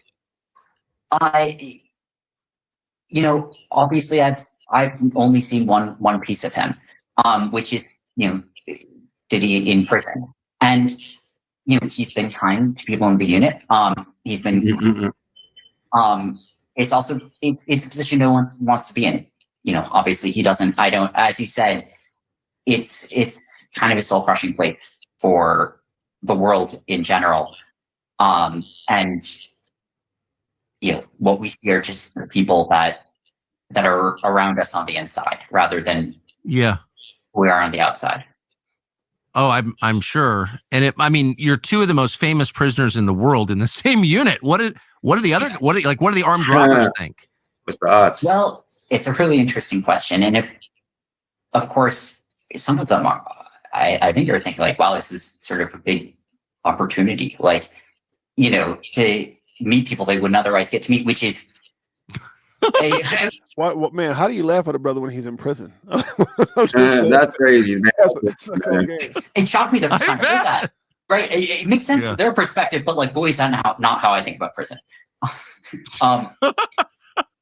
I don't know. When I hear Sam talking CK, it hurt my heart, man, because I was like, this brother, I'm not saying anybody's built for prison, but man, when you look at this dude right here, man, I hope they got him in a real cool spot with nobody that's over the top. Sorry to laugh. No, that's such a good. I bet it's not how you think about it. No, it's not. And laughing's all you can do sometimes. There's no better alternative. They're good at chess. That's one thing I learned. Like, former armed robbers who don't speak English, and probably didn't graduate middle school, are a surprising number of them are like fairly good at chess. Like, I'm not saying they're grandmasters, but like, I lose games to them all the time. I was not expecting that. Damn, so that's a wow. lot of his day is playing chess with armed robbers and gangsters. And look, I don't know, man. I don't know if this is gonna be live in jail, but you might not want to have said that those cats might not have graduated 8th grade. Just saying. Yeah, sure, yeah. I don't know if people. I wouldn't have made reference to anybody around me. I would talk to myself only. That might have that could have been a reference that could carry problem. Oh, I didn't graduate school. I'm good at chess, right? Yeah, wait, they've been like, yo, Sam, can I talk to you for a minute, brother? I done beat you a couple times in chess, and you said I ain't had an 8th grade education. We got a problem. You know what I'm saying? But it seemed like the guy was kind of pushing to create a problem for him too. It seemed like they wanted to create a problem for him. But the thing is, at the same time, is like, don't get me wrong, Sam is a real smart dude, and the thing is, there wasn't really no regulation around what he was doing. So was he doing something illegal? No, of course. To say, okay, we're going to take the money from Alameda Research and use that money to invest in this crypto. But I'm telling you, I just don't think and I always stayed away from this because people feel so strongly about prosecuting in jail. But the thing is, what's his intent to defraud? Like, for example, if he says, I'm going to take $5 million from this crypto and I'm going to put this in this, and I think it's going to rocket and I can put this back. Of course, that's wrong per se, legally in the USA. But if his intent was to like, oh, okay, I'm going to do this, I'm not going to this on that. I don't know. But CK, let me ask you this. And like, you work for a law office, right? You have a pretty good knowledge of contracts and business and ethics. If you're out there buying mansions and real estate for you and your mom, if you're out there giving people 15 million to even people like Kevin O'Leary, no, that was a mistake. He was giving celebrities millions. He was giving 30 million to people in office and all the different things. Where's that money coming from? He was basically robbing Peter to pay Paul. He was just basically using money like it was his money. And I don't know if you've ever had a business, but when you have a corporation, you're not supposed to be intermingling funds, bro. That's against the law. So your comment just a while ago was he's smart. He's smart enough for me to understand that he knew better. It's just the fact that it's what's sad in the situation, and this is the only part that I can't say that is when how CZ set him up. And I like CZ, but when CZ said we're pulling all our money out, understanding or whatever it was, understand that was gonna, I just wish it could have. And again, there's no good or bad, and again, I like CZ as well, but I just think the way that it went down, it affected a lot of people, man. Even my son got hit hard with that because he had some really good investment in FTX and stuff like that. So it is what it is, man. But I think it's hard to look at someone and say, well, I feel sorry for the guy, which I do. But then you also realize all those families out there that got devastated, with their money. I don't know if they got all their money back. I think they got like a fraction of their money. No, everybody got paid back in full, plus some. Everybody got paid back. Here's my thing about this is really, like, don't get me wrong. Like, you probably did wrong because you're not supposed to commingle funds. I think even anybody should know that. Right. But at the end of the day, he doesn't have a prior criminal record. and he wasn't allowed to make bail. Like, you're going to hold this guy to trial like he's a flight risk. Trust me, Sam is not a flight risk. His parents work at Stanford. Right. And the thing is, when he explained the way that he had to prepare for trial, where it's 5 hours each way, and he couldn't access court records, he had to take a 5-hour van trip every day. And then by the time he got back to jail, the law library is closed. Right. To deny a prisoner of access to law library or legal rights or due process, that's wrong. Like, no, I mean, even a person's guilty as hell, they should have a chance to fight their case. They should have a chance to read the law books. And I'm telling you, they didn't want him accessing legal rights. They didn't want him knowing nothing because they know he's smart. That dude could overturn so many stones on these guys. They didn't want that. They want him not accessing anything. So basically, he's a fall guy. He's a fall guy then. He's the fall guy. Sullivan Cromwell took every dollar from that guy. He took everything, even his investments, everything he put money into. They determined, okay, we're going to use this for this. We're going to, like, what? Like, they were saying that he made more money by the time he was in jail. He could have paid back everybody just off of one investment. Like, they robbed that guy. I mean, don't get me wrong. I guess you get a taste. What goes around comes around, I guess. And that's a clear case. But, like, come on, life. 2 years would have been good for that guy. 2 years. I think this is a very interesting. 5 years. Like, come on, life.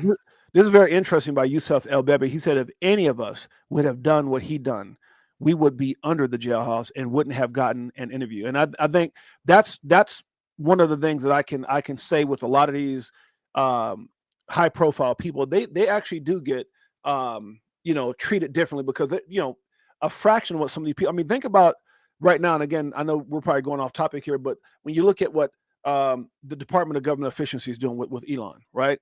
And all these people, they're now going around questioning. I don't know if you saw this on Doge's deal, but Elon is now going around questioning people like Elizabeth Warren, Janet Yellen, and all these other people. Like, how is your salary $100,000, $200,000 a year, but you're worth $100 million? And so they're going around. And I really think CKJ, and I just want to bring this point up, and I want to get your opinion. But like, if that was me and you, man, if we had a job. And we took $500 at the till out of the petty cash thing, we're going to jail.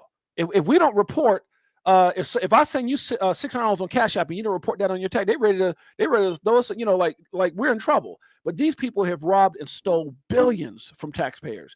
All this USAID, and then you hear like there's ex-presidents' kids that are getting $2 million for weddings and all this money. So how do you feel about that, man? As far as Elon and those guys going and making people accountable for their actions and going back and saying, hey, where'd you get that money? How'd you make it? I mean, look what they did to Martha Stewart. They threw her ass in jail. So why wouldn't anybody else? Are you above Martha Stewart? Are you above me and CKJ?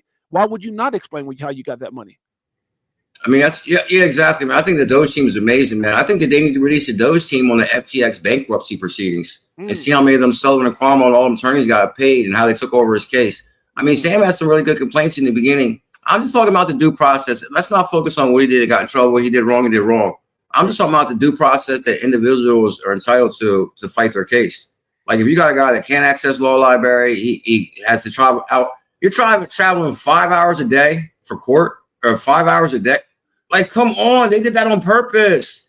Like, they don't want that guy. Like, I'm telling you, man, the whole thing is crooked as hell. Well, let me ask you this then: is it possible they didn't want him to speak because it would have led back to who he gave the money to, and they didn't want that to be exposed? Oh, that's a good point. Tell us something like that in the chat as far as like the money he gave away to like elected officials.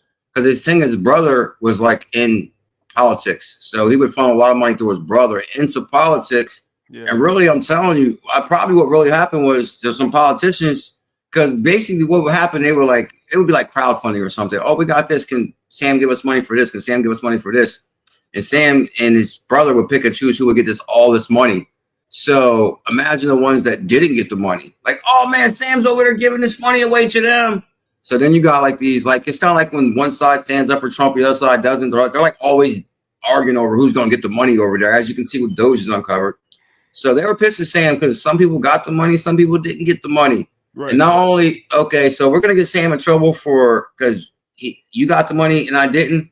But we don't need to tell him about he gave us money. Make sure that guy got 24-hour lockdown, no internet, definitely no bail. Because if he's out, we're all going to jail. Yeah, no, I agree. I mean, I just think here's where I stand, and I'm gonna say this, CKJ, and I'm gonna let you comment. As a person, I feel bad for anybody that's in prison. right? It's almost like me and you saying, as a person, I'm not going to get into particulars because I know we got to watch what we say. It's like saying, I feel bad for Diddy. I feel bad for his kids. But man, if what they said he did what was done, or if they said what was, because if that was me and you, CK, if we had done any of those things, and we don't got to talk about what it is, we would have to face. I mean, is it different because you're a celebrity? Is it different because you're more important? Are the rules different? So and that's how I look at what Elon Musk is saying. Like when you think about how they were trying to keep Trump out of office and all the attempts on his life and everything that was going on, I was like, damn, that's kind of weird. Why would they go after this dude like that? Like they were really going in trying to get Trump out of there. And then you see what he's doing. You see what he's doing. It's like, oh, that's why. Because they knew what he was going to do. Man, they poked the bear. You try to get this dude put in prison. So he's like, oh, really? Let me do what I'm going to do. He really felt it strongly against fake news. When Trump was like fake news, now you see what Trump means, fake news. Like everything is fake. That's why I don't believe anything. I don't really believe anything that I see anything anymore. We're being so controlled, lied to, manipulated. Like the whole system is crooked as hell.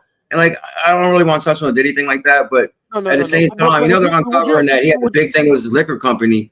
And they were like shorting his crops and not giving him the product he needed to grow his alcohol. And he was going to be like the first, he signed a deal with this Ciroc that would have made him trillions. And, and they didn't like that. He actually sued them and won. He sued them too. It's like the largest liquor distributor on the planet. Right. And so I don't know if that really has anything to do with it. But of course I don't know. I'm not touching on that subject. But I guess my question is, and shouts out to the almost 4,800 people that are here right now live. That's crazy. 4,800 people. But do you agree, and maybe you disagree, that what's good for CKJ and 6-8Jay should be good for anybody else, whether you're a celebrity or not? I mean, do we all follow the same laws, or does it change because you're high end? And that's all I'm trying to say. Like what I mean by that is Martha Stewart, who used to cook, had her own show, and was one of the biggest household names for women, went to prison for insider trading and the information that she got from, whatever. But then if you got all these other ladies that are making $110, $150, $200,000, and they're worth 60 million, 100 million. One lady, I think, is either Pelosi, Pelosi or Yellen, Janet Yellen, one of those ladies, they're worth 200-something million. And Elon's saying, like, he goes, look, I know how I made my money, but how did y'all make y'all money? You guys are politicians. And that's what I'm saying. Like, shouldn't we know? I mean, don't we deserve to know? Damn right we do. And that's what I'm saying. He needs to turn the pressure up on that one lady because she's making $200,000 a year. They said what? She's worth 27 million or 12 million. Oh, which one? I guess the one lady's arguing with the most lately.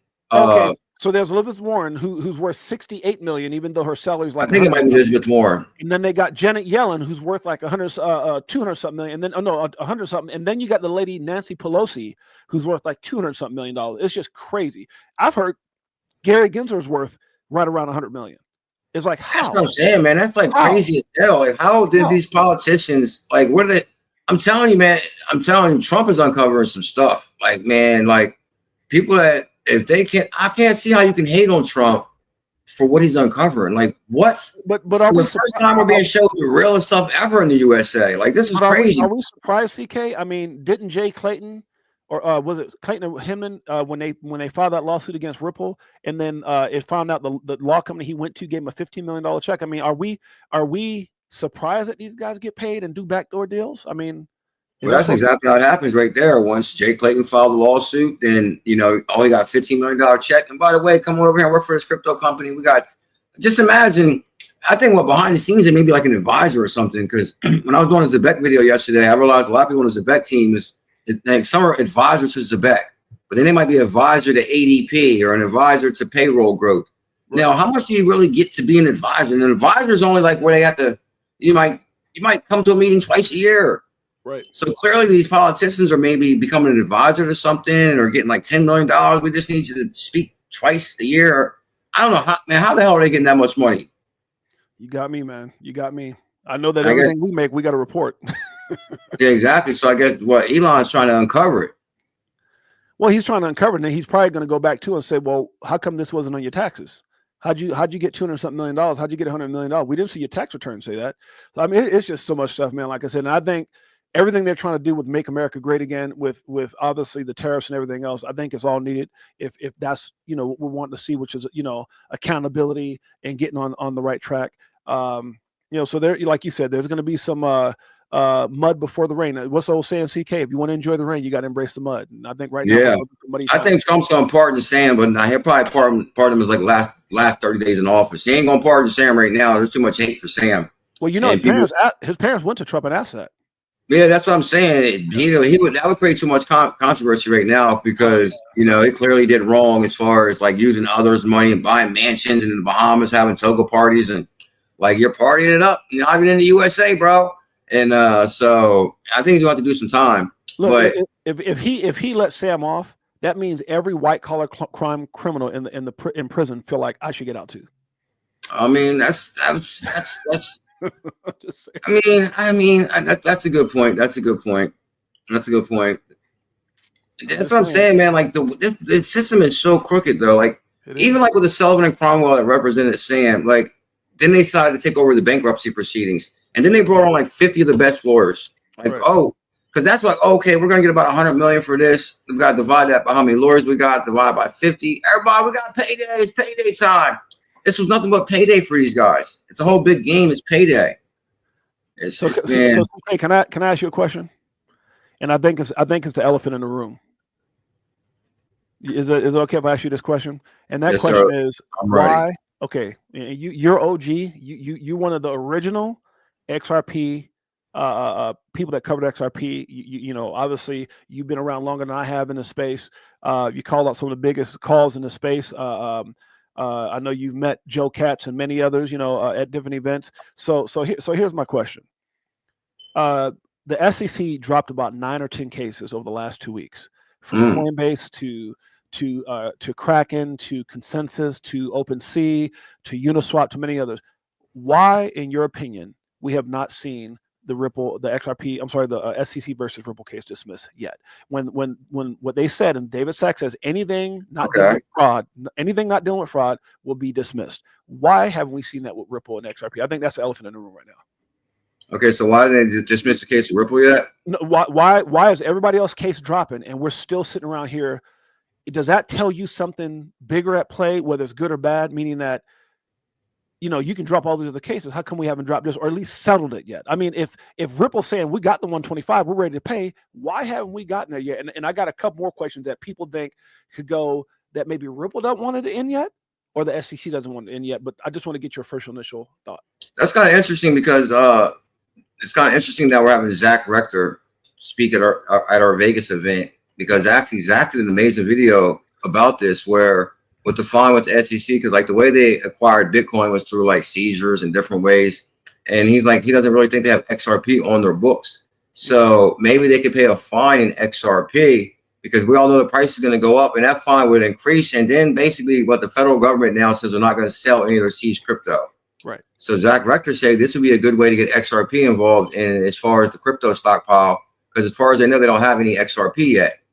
So basically, I always thought there was really something bigger at play with Ripple, just because of the Treasury Department in 2015, and then the Ripple Rosie Rios, and then Michael Barr. I mean, the team at Ripple has just been ridiculous. Like, and I think that's what's the guys were hating at that White House meeting. Also, like, that's kind of weird. They don't really got no photos of Brad mingling. He's like kind of like the lone soldier, like the only knight.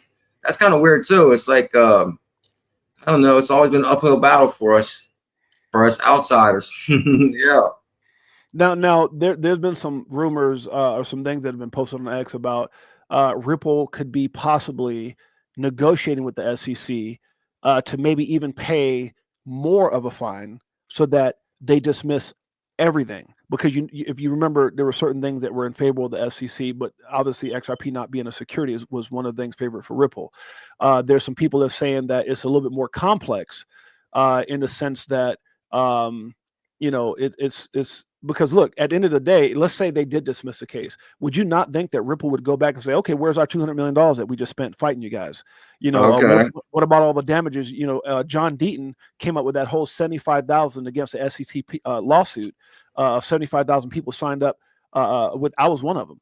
And so when you submitted your name and email information to John Deaton, protesting the what we've lost or what damages it could have caused the community.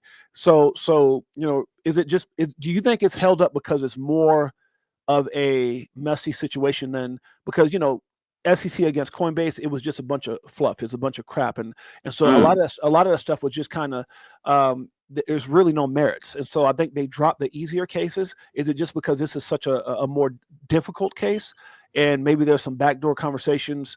And then here's my other thing, CK. Why would Trump name XRP as one of the first coins? It was XRP, ADA, and Solana as possibly being part of the crypto strategic reserve. And there was somebody who actually said that even though they just announced Bitcoin, they could go back and add other assets later, like XRP or whatever. So do you think it's, you would think that if they mentioned XRP or Trump came out on Truth Social said that, would you not think that they already know the outcome of this lawsuit? Like maybe the powers to be, which is Ripple, Trump and all those guys already know the case is over, but there's just a couple more details to work out.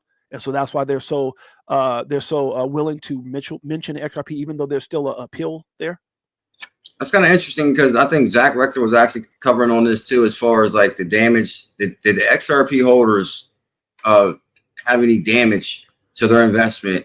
Between as far as like the SEC going after XRP, maybe they shouldn't have, and was there any damage there? And the price really should be this, and they've been suppressing the price. And I was thinking, man, my career on social media kind of ran parallel to that because the same way Ripple and XRP is being hated on by the Bitcoin maxis, the XRP channels that started early went through hell too. I went through hell too. People like lied on me, said all kind of crazy things about me.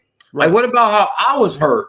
Yeah. What about people trying to damage my reputation? Oh, yeah. They include my name in that XRP lawsuit. CKJ's been fighting since 2017. But not only that, CKJ, what DAI just came out a couple of days ago he said that if the lawsuit hadn't happened, which cost Ripple billions in partnerships or money they could have earned over the last since the last 3.5-4 years, it would have also put XRP maybe 3 times higher than where it currently is. Do you agree with DAI on that the price could be right around $7 or so, $7-8? That's the same thing as saying, okay, I got 60,000 subscribers. Should I have 180,000 subscribers right now?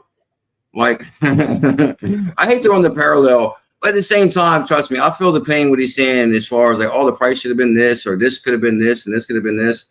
I have felt the suppression through the Bitcoin maxis, and the same thing with the hate on XRP. It's been kind of running parallel. I think we could have been way farther than we see at this moment.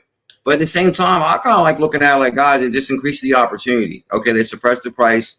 It's down. The price didn't go up. The one guy, Jay, showed an amazing clip. Like, there could be more pain in the market. The more pain, the more gain, the more opportunity. Because, like, come on, can we all really afford to buy $10,000 worth of crypto today that could turn into $5 million tomorrow? Like, a lot of people are your average working people that still need opportunity. So, guys, you still got opportunity if you're early in crypto. I think that's how I look at it too. I had on my show, if you guys haven't had a chance to go over and see the interview with Linda P. Jones and Molly Elmore, and when they came on the show, CKJ, they both said something that was very spot on. So if you guys want to go check it out, it's actually I'll see if I can find an interview people can go see. But it's Linda P. Jones and it's Molly Elmore. It was 2 different interviews, and on there they said that they feel that even though all this stuff has been horrific for the XRP community, that in all actuality, it may end up being the biggest blessing because what it did is it gave people the opportunity to get that asset, which is XRP, at a price they may not have got it if there was no lawsuit. Meaning that if that coin would be at, let's say, $10 or $15 right now, it wouldn't be the same opportunity as was when it was back at 50 cents just November 3rd. So your thoughts on it? Would you? So here it is right here. This is my interview. If you guys get a chance, go check out Linda P. Jones. She said the same exact thing that Molly Elmore said, which is this might wind up being the greatest blessing and could be one of the biggest stories in people's lives, that the fact that lawsuit did happen. Your take on that? Congratulations on getting Linda P. Jones on the show, bro. That was huge. Yeah, Linda P. Jones. And not only did Jay have Linda on his show, Jay got Linda coming to Vegas also, guys. Linda's a big heavyweight out there. She knows her stuff. So I can't wait to meet Linda also. I think you were a little shocked when I told you I had Bearable guy on here. Yeah. I was real shocked on that too. Bearable Bull, right? Bearable Bull. Yeah, he was on. Yeah, there, yeah, Mickle. There's Bearable Bull right here. There's his interview. yeah. He kept That's his pretty face- amazing. So, He kept his face hid the whole time, but he was here. yeah. That was huge. You should have said No, no. well, hold on. I think you had something to do with. Didn't you like? Nah, bro. Nah. Don't talk about that, bro. I don't want to talk about that. Nah. That was between me and you. Okay, gotcha. Now, let me ask you this. You said how it hurt your show back in the day.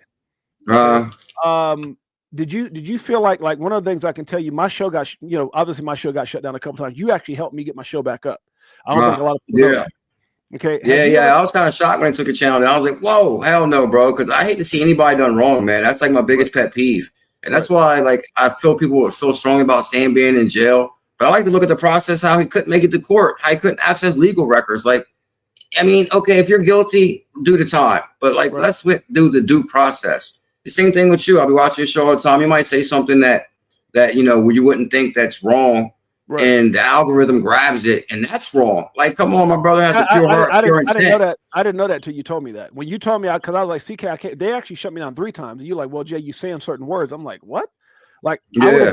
I'm just talking about topics. So I would have never thought those topics, like real world topics, would actually get me shut down like that. That's crazy. Yeah, exactly. And that's what people don't understand. That was one of the things I learned the hard way when I first got in crypto. It's like, okay, you could be doing your channel and you mention something, and something happens. And then you file your appeal, and then I explain the whole appeal process to you, how you do that the right way.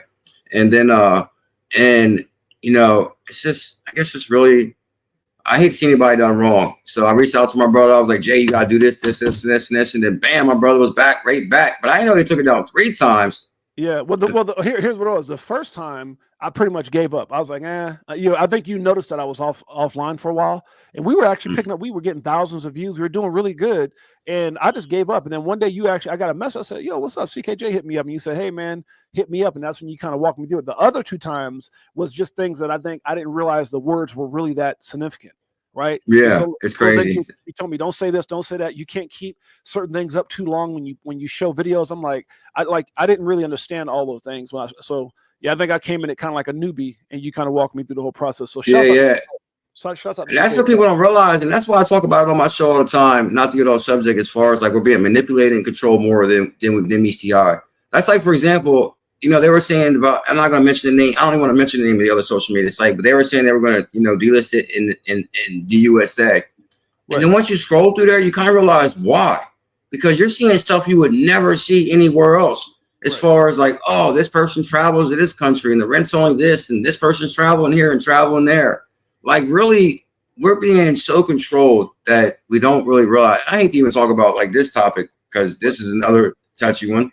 But that's why I like going live on Space. I hate saying that too. But anyway, I go live on Space a couple times a week now, guys. Make sure you guys check us out on Space. We talk freely, and it's just, don't get me wrong, I'm thankful for this opportunity. In the same way I got Warren Jay. I was watching a show the other day. I'm like, Jay, you're riding the line, bro. We need you here, Jay. You gotta, certain words. You don't even realize. You don't even comprehend you're saying it, because it's what we're living. It's like our truth, right? But you just got to watch what you say, especially because of there's a difference between like X and YouTube. There's a big difference, right? Now I want to ask you something. Also, we got your page up right now. I noticed you've been doing a lot of pre-recorded. Talk about some of the new things that you got going on. I think your community's kind of exploded. You got a lot of things going on behind the scenes.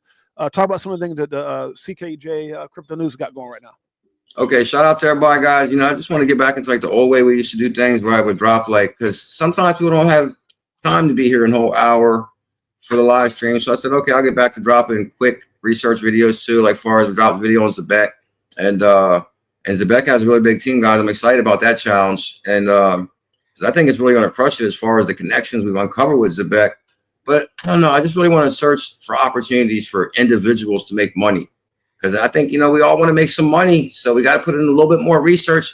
If you want to make more money, you got to work harder. Well, since you brought that up, CK, one of the things that I get a lot of people reaching out for, and I don't know if you found a way to do this, but this is something I'm excited about in the future. I don't know if there's a really good way of doing that now, is making yield on our holdings like XRP. I think that's going to be big when that comes out. Oh, man, that was one of the first things I was excited about. Like, when you start getting into crypto, you really learn money like you never learned it before. Like, I had no idea that money didn't move. And then I realized, like, okay, the bank will offer you 1%, 3% on your money that you hold. That's nothing. Like, you're not going to get anything for all your money at the bank. And then all of a sudden, when we got to these crypto companies, you would stake with the protocol, like Kronos, for example, they would give you 30%. Well, guess what? A bank could give you 30%, but they don't want to because they want to keep the money for themselves and reloan your money. The system is so designed for the man, the individual. It's designed for the people with money to make money. Like, they're beating us down, and Elon is kind of uncovering that now. Now we see where all this money's going to, all this like weird avenues. Like, I'm telling you, I think, man, like, I'm fed up with like a lot of things. That's got me excited because I know I had a long, like an hour conversation with Jake Claver. I don't know if you know Jake Claver, very, very smart dude in the financial world. And I know a lot of people probably use his services, but Jake Claver was talking about, he helps with, like, if you want to incorporate yourself as far as your crypto assets or your taxes and all of that, he like kind of helps people go through all that. I believe it's called Beyond Broke, and he'll be one of the speakers at the XRP Las Vegas event with us. But he was talking about there'll be a time. He said there'll be a time in the future where you don't even have to sell your XRP. You'll be able to earn incredible yields on your XRP, like returns that you can actually live on. So let's say you got a certain amount of XRP, you could actually earn yield of 100, 200,000, depends on how much you have a year, and be able to live off your money, but never spend one of your XRP. And he goes, as the price goes up, so does your monthly and yearly return. That's what I'm saying too. God, that's exciting. Thank God Trump's in there, because, guys, I'm telling you, crypto will flourish like none other. In the first line of that World Liberty Financial article, it says World Liberty is a DeFi protocol. When you go in the DeFi realm, that's how you get amazing staking rewards. You can stake within the protocol. You know, they're running AMM, automatic market makers. And the thing is for the first time in history, your money can make money. You can make yield on your money, and that's the way it should be. And that's what I've been saying for years in crypto. For the first time in history, you can put $1 to work for you. You can make $1 go out there and bring you money. You can put that dollar to work, stake it in the protocol, and you can earn passive income and yield. And I thought they was going to crush all that. And they was kind of doing that, as far as Gary Gensler dropped that crazy video. This is an orange, you know, something about staking and all these different things. Like, they were going to crush DeFi. Yeah. And because it provides opportunity for the individual. Yeah. And we can make passive income, and we can create and build. That's why, man, I'm so happy Trump's in there. Look, people don't realize from the moment that Trump came in, like, you got to think about it, he launched that Trump coin, right? And Melania coin. And then all of a sudden they had to figure out something to do, because they're like, wait a minute, Trump has a meme. And all of a sudden they passed that damn thing where they said meme coins are nothing more than collectibles. I said, oh my goodness.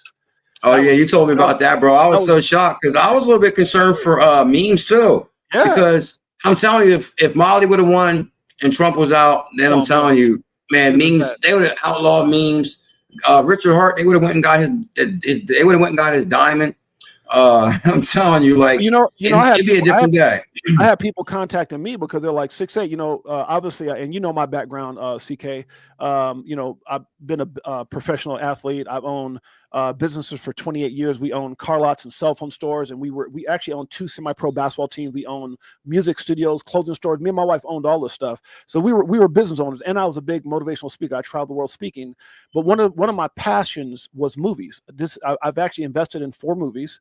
I'm working with a director right now who's working on his 6th movie, which is I can't even say the name, but we're going to start filming. As a matter of fact, if you want to come to the set, CKJ, let me know. We're going to start filming supposedly at the end of this month. His name is so I'm gonna pull up the team right now. Our coin is Chicago coin. So when that meme coin deal passed, that because here's the thing, our intentions have always been pure, for us, by us, Chicago coin. We have an incredible ambassador team. You might actually know some of these people, like Cassius Cuvée, Keita, JC, World Be Free, Liz, David, I see Liz. David is a Ohio patrolman. Josh is a 26-year veteran with the fire department. We got Crypto OG. He's OG. Crypto Navigator, Iron Man. Iron Man. And so also here's who's that lady right there? Up one. Who's that? She looks familiar. Yeah, that's shout out to Miss 6-8Jay in the building. Oh yeah. She makes me a better person. A better man. You're a lucky man, Jay. Every day I wake up and say, God, dear Heavenly Father, thank you so much. Good Lord, y'all pray for me. Let's keep going. But anyways, Ryan Lamar, that's a director who's worked on 6 movies and the Bernie Mac Show and American Idol. We got Don Goodman. Everyone knows this dude. World's hottest felon. That looks just like him, though. Guys, got a hell of a team, but that, to me, the point I'm trying to make is that's what made me really excited, because I wanted to bring my movie experience and the things that I was doing in the film industry to where anybody can be a part of it. Anybody can, and then we can go, people can be the part of the movie. Maybe they can be in it. I talked to the director. He says we can have people come and be extras in some of the things that we're doing if they want to come on the set, all those things. And so actually, I just talked to them yesterday. They wrote Shikaka, the coin, into the script 2 times. So they're going to be 2 times. Whoa.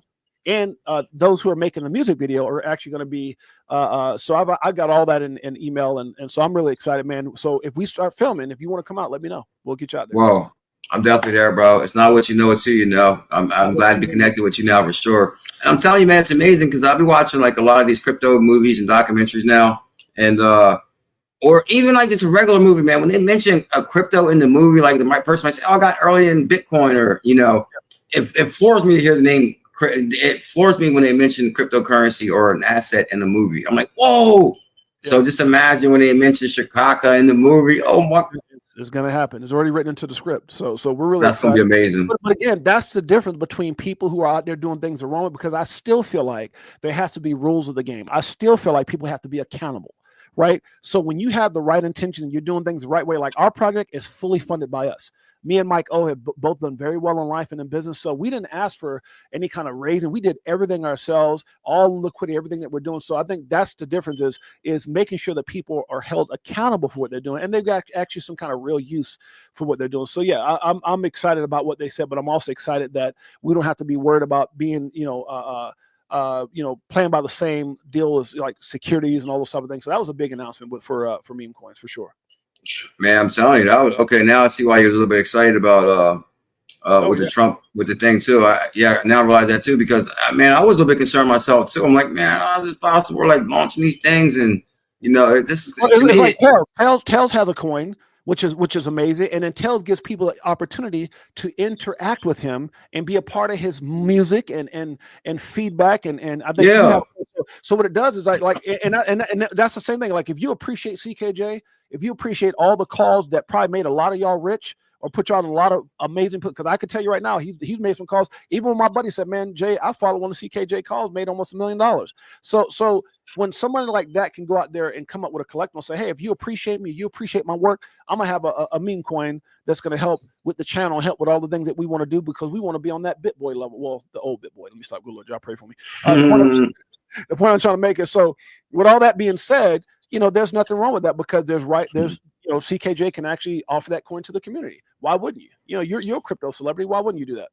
Man, I'm telling you, since I got in crypto, man, that's one thing that blows me away is it really shows me how crooked the world really is. Because, like, for example, with staking and what they offer and what they are still making as the company, to me, I always looked at like banking, for example, because banks offer you 1%, 3%. This crypto company might offer you 30%. The bank could clearly do that, but they want nothing but large margins for their company. They want to be able to give their CEO $1 million bonus a year. They want to give them an $8 million. Do you see like some of these bonuses these guys get? Like they might get a $36 million bonus. Are you kidding me? Who wrote that into the law? Who wrote that into the rules? There's people out here starving, broke, hungry. And this is why they felt some type of way when individuals on the internet can create opportunities to even, like I'm telling you, this girl last night that was in the spaces, I think her name was Optimist or something. She said something that was really amazing. Optimistic Prime, yeah. She said that the only way she was able to survive is by the grace of strangers. Wow. I was like, whoa. Wow. I had to write that down. It was so good because I guess people supported her initiative over the years. And she had a really good story. But that's like the same thing with me. Like, far as like, I've met people around the world that's been support me since 2017. And like, I can't say they're strangers now because I call them family. But as far as like meeting physically prior, like people take genuine interest for you and want to support you and support your initiative. And I've been always thankful for this opportunity that I found right here. But at the same time, I think people really do care for each other and people kind of do want to see people succeed. But at the same time, there's still like a crab mentality in the bucket in like real life. Why is it you get more love from people like through the internet versus people that might be in your own?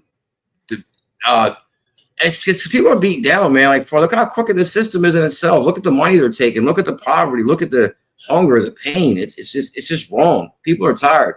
And I think the internet of value provides more opportunity for individuals to make money, to create passive income, And I'm telling you, the way Trump launched the meme the first day in the White House, I think a couple of tweets that said, Trump wants the poor man to make money. He got enough money. He wants to help you. Yep. He's right. You think he's running for what? Money? He got money. Why is he running? But that's the difference, CK. That's the difference. Like, you can't buy Trump and you can't buy Elon, and that's why they don't like him. All these guys are making 100, 200,000. They're worth all these millions. So they either got bought, they did something that wasn't so ethical to get out, and that's what Elon's going back and saying. But that's why they didn't like Trump, because you couldn't pad his pockets to get him to do what you want. You can't do that with they're still pissed about that probably because Elon made his money legitly. And if we're not analyzing these elected officials' money, how'd you get your money? He got him with that one too. Now, here's what I want to do, CK, before we get up out of here, because I know a lot of people definitely respect who you are, respect, the show. They've got a lot of admiration for both of us. For people right now who are going through some things as far as doubt, they're looking for microwavable results. They want fast and quick. Some people are maybe selling too fast. They're going through a lot of emotions right now. What word could you give those people right now about whether it's doing your research, whether it's being a great student? What tips can you give a person who's going through just a lot of emotions right now and they're feeling a little bit like stuck or frustrated, or trying to hold on until that day that we see possibly? Again, me and CKJ, by the way, guys, we're not financial advisors. Nothing we say on this show should ever be considered or deemed financial advice. But how do you get that person to wait or hold on for that $10, $20, $50, $100 XRP or above? What do you say to that person that's trying to hang in there and maybe going through some self-doubt? And there's something that's really incredible what you said about how the people in this community, and it's funny, guys, I'm gonna tell you right now, coming from myself, there's people in this community right now that are closer to me than my own family. And so I think I always said, have a buddy system where you connect with somebody in this community that you can relate to. So when you want to talk about crypto, you want to talk about your highs and lows, I think that's very good. I've got people like John Singh. I got people like Mike O. I got people like CKJ. We talk to each other on a personal level about things in life, right? So I think it's important for people to have that, CKJ. So I want to get your input on that. And what would you tell people out there, going through it right now? Man, I could tell you, man, life is hard. It beats you down. And this is one of the things that I was really excited about finding cryptocurrency, because I really felt this provides the opportunity, because I think the system is really designed to keep us down. I mean, what sucks the most is like, okay, I issue $100 challenges because, I wanted to find challenges people can afford. But at the same time, a $100 challenge is still difficult for some, because they design your bills to be according to what you make. And that's something if you got like 2 incomes in the house. Right. You could be like a single in the house. Oh man, it's going to be, I don't know if you're going to make it. And even with 2 incomes, your wife working, you're working, you're still going to just live to your budget. You're still going to be broke. Like, it's crazy the way the system is designed to keep the little man and woman down.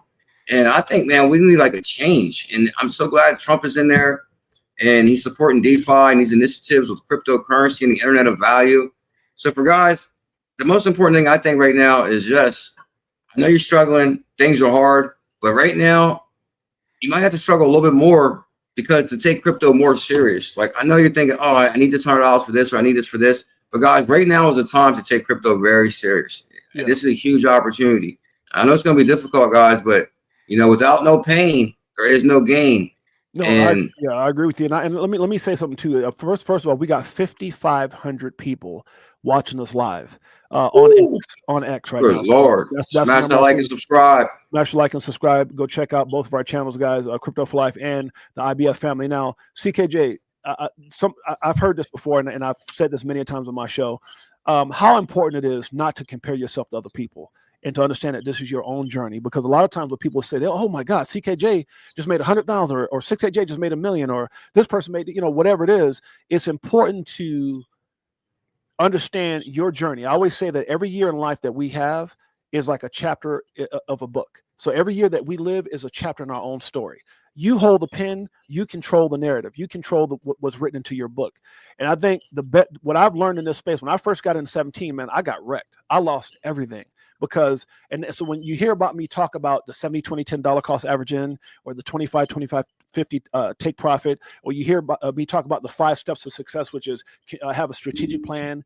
Number 2 is do your own research. Number 3 is control your emotions. Number 4 is take profit. And number 5 is know why you're doing this. My why is my family, so I can never cheat myself through 1 through 4. So my number 5 is, they say, if your why doesn't make you cry, it's not big enough. So I think it's important, number 1, in my opinion, to understand that this is your story. That's why it's important for you not to listen to everything. Like if CKJ say something, I can tell you right now, CKJ has made calls, and you know what I do? I said, damn, he talking about Zebek? Damn, he's called out some of the most. I remember he was talking about 100,000 Matic for $100 or something like that. I mean, you got some deep ones, brother. But when you were saying that, I went back and did my research. So I think that the point I'm trying to make is people have to understand this is your journey, and you have to make sure that you move accordingly and stop trying to compare yourself to other people. What would you say about that, CK?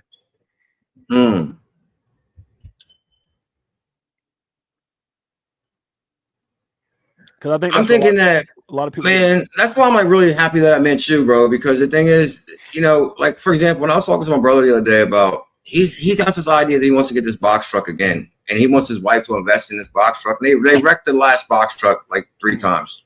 I'm like, bro, things come with experience. You got to have experience.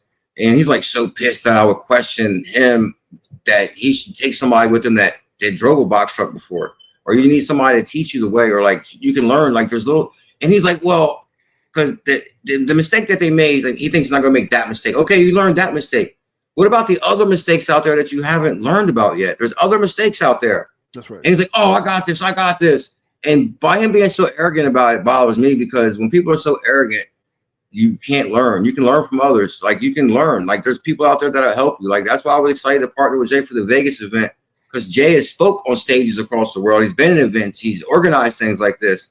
And I know that Jay will be very beneficial to putting on a good event for everybody to come to. And that's why it's important to come to this Vegas event, guys, because this is right up. This is Jay's avenue, and he's putting together an amazing event. So guys, the thing is, life is hard, but we can learn from others. We can, team up with good people that want to have our back, and we can do something. Like teamwork makes the dream work.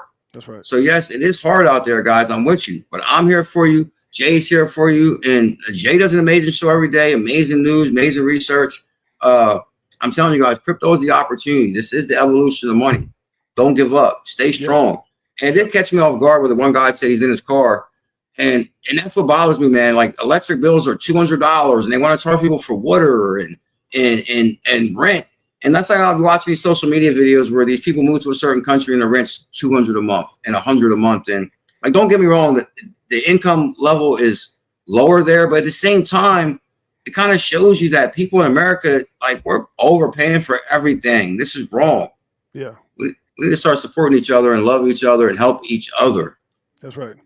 And I think one of the biggest things too is just be patient, because you don't want to be in a world of regret. I mean, and it could be the smallest things, right? I know that there's something that I went out and did like some months back when XRP was still around a certain price, and then XRP went up, and I was like, damn, I want to spend that much money on that.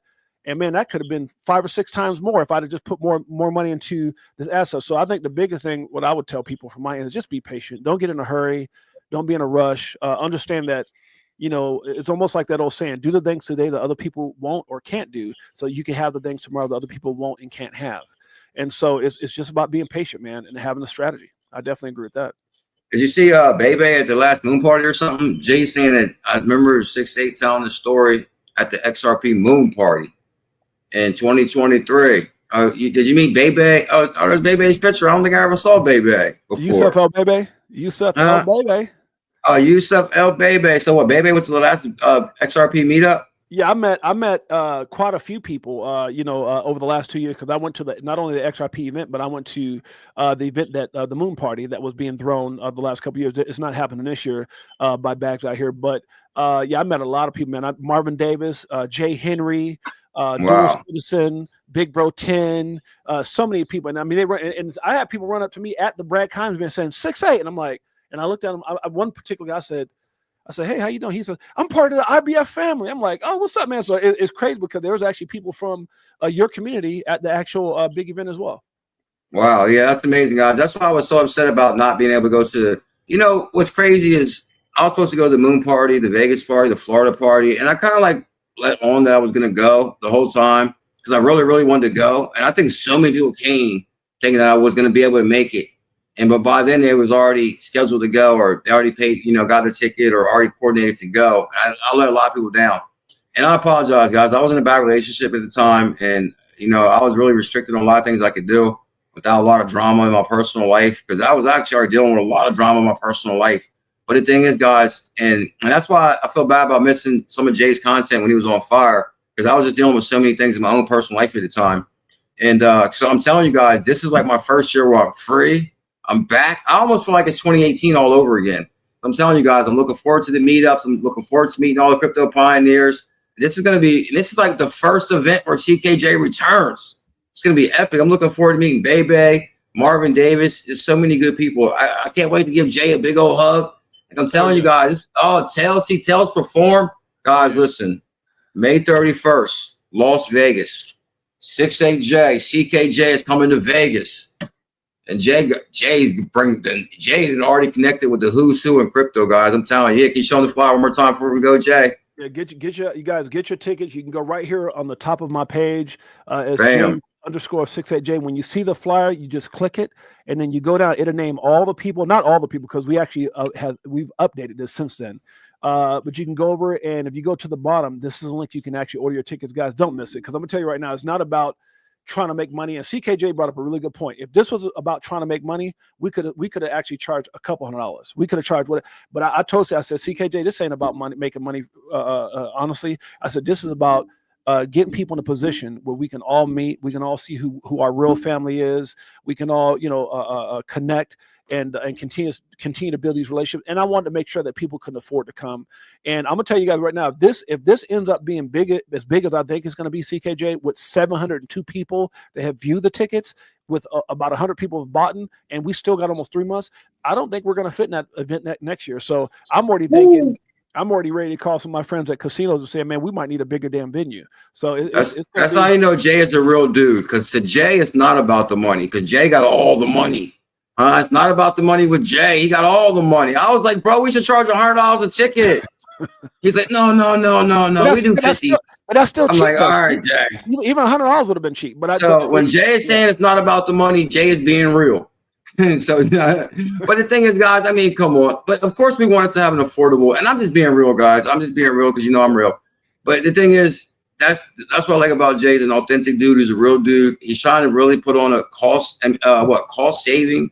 Or what's the word I'm looking for here? Like cost efficient. Cost efficient. He wants to put on a cost efficient event, guys. You're only going to pay enough to even get there, and depending on what kind of room and board you might have to get. So Jay definitely wanted you guys to benefit on the value of what you're getting at the event with a super cheap ticket. Right. So guys, you might want to attend this one, because I don't know if it's going to be that cheap next year. Yeah, I'm gonna tell you right now, man, it's gonna be up, and I really do believe that. Isn't there like a date of April something, CK, that the SEC and Ripple is supposed to meet again? Like there's something on April 16th or something. So if this case gets dismissed, it might be more bullish than any y'all can imagine on May 31st. It could be crazy. I'm telling you guys, this is gonna be so epic, guys. And that's what I'm trying to tell CKJ. I want to say this last thing, CK. I'm trying to tell everybody, because it's easier to get your tickets at $40 now than to wait, and all of a sudden something happens, the XRP goes to $5, $6, $7, $8, $9 by, let's say, or $10 by the event. If something big comes up, which I'm not saying it is, I can't predict that, but if that case gets dismissed and ETFs start getting approved, I can't imagine it sitting at the current price right now. And so whatever that may be, it's better to have it and not need it than to need it and can't even get in. So I hope to see you guys there, man. It's going to be a star-studded event. CKJ, any final words before we get out of here, brother? Man, do you got time to slow the slingshot one more time before we go, Jay? Oh, you got it. Slingshot one more time. Guys, here's the thing. Team Green, check this out, sir. We're going to be riding the slingshot, Team Green. I hope you're ready, a.k.a. Steak and Bake Bully. Team Green's living 2 lives because they call him Team Green on YouTube, but they all know him as Steak and Bake on X. So, Team Green, guys, I'm telling you, for those that might have missed it, Jay said we might, I'm telling you guys, I think Mr. Zam said he might rent a slingshot. We're going to be renting slingshots. You can rent slingshots in Vegas. Yep. And if you guys don't know, for those that you guys come in, make sure you download an app called Turo. Have you ever heard of that app, CK? No. So you can download that app and see how much it is to rent it. Slingshot. Yeah, it's really, I think they're no more than. How do you spell that? Turo. Turo. Let me see. Okay. And if you go to Turo, we say Tero. TU. Oh, TU. RO. And you rent that, and you can actually rent them, man. They're really inexpensive to rent. So I think it's maybe like $20 to $30 per day. Whereas if you try to go to the actual deal, like if you try to Yeah, I don't even know if there's 100 tickets left, guys. I only know if there's 100 tickets left. I told Jay this event will definitely sell. I'm predicting it'll definitely sell out. I think it'll sell out. I thought it was gonna sell out like the first 30 days. I thought it was gonna sell out the first weekend. Yeah. But I'm telling you guys, we got maybe 100 tickets left. It was only 200 tickets. Here's a video I'll put up to show the crypto. There we go. When y'all see the line of the C4Life and the IBF family coming through in the slingshot.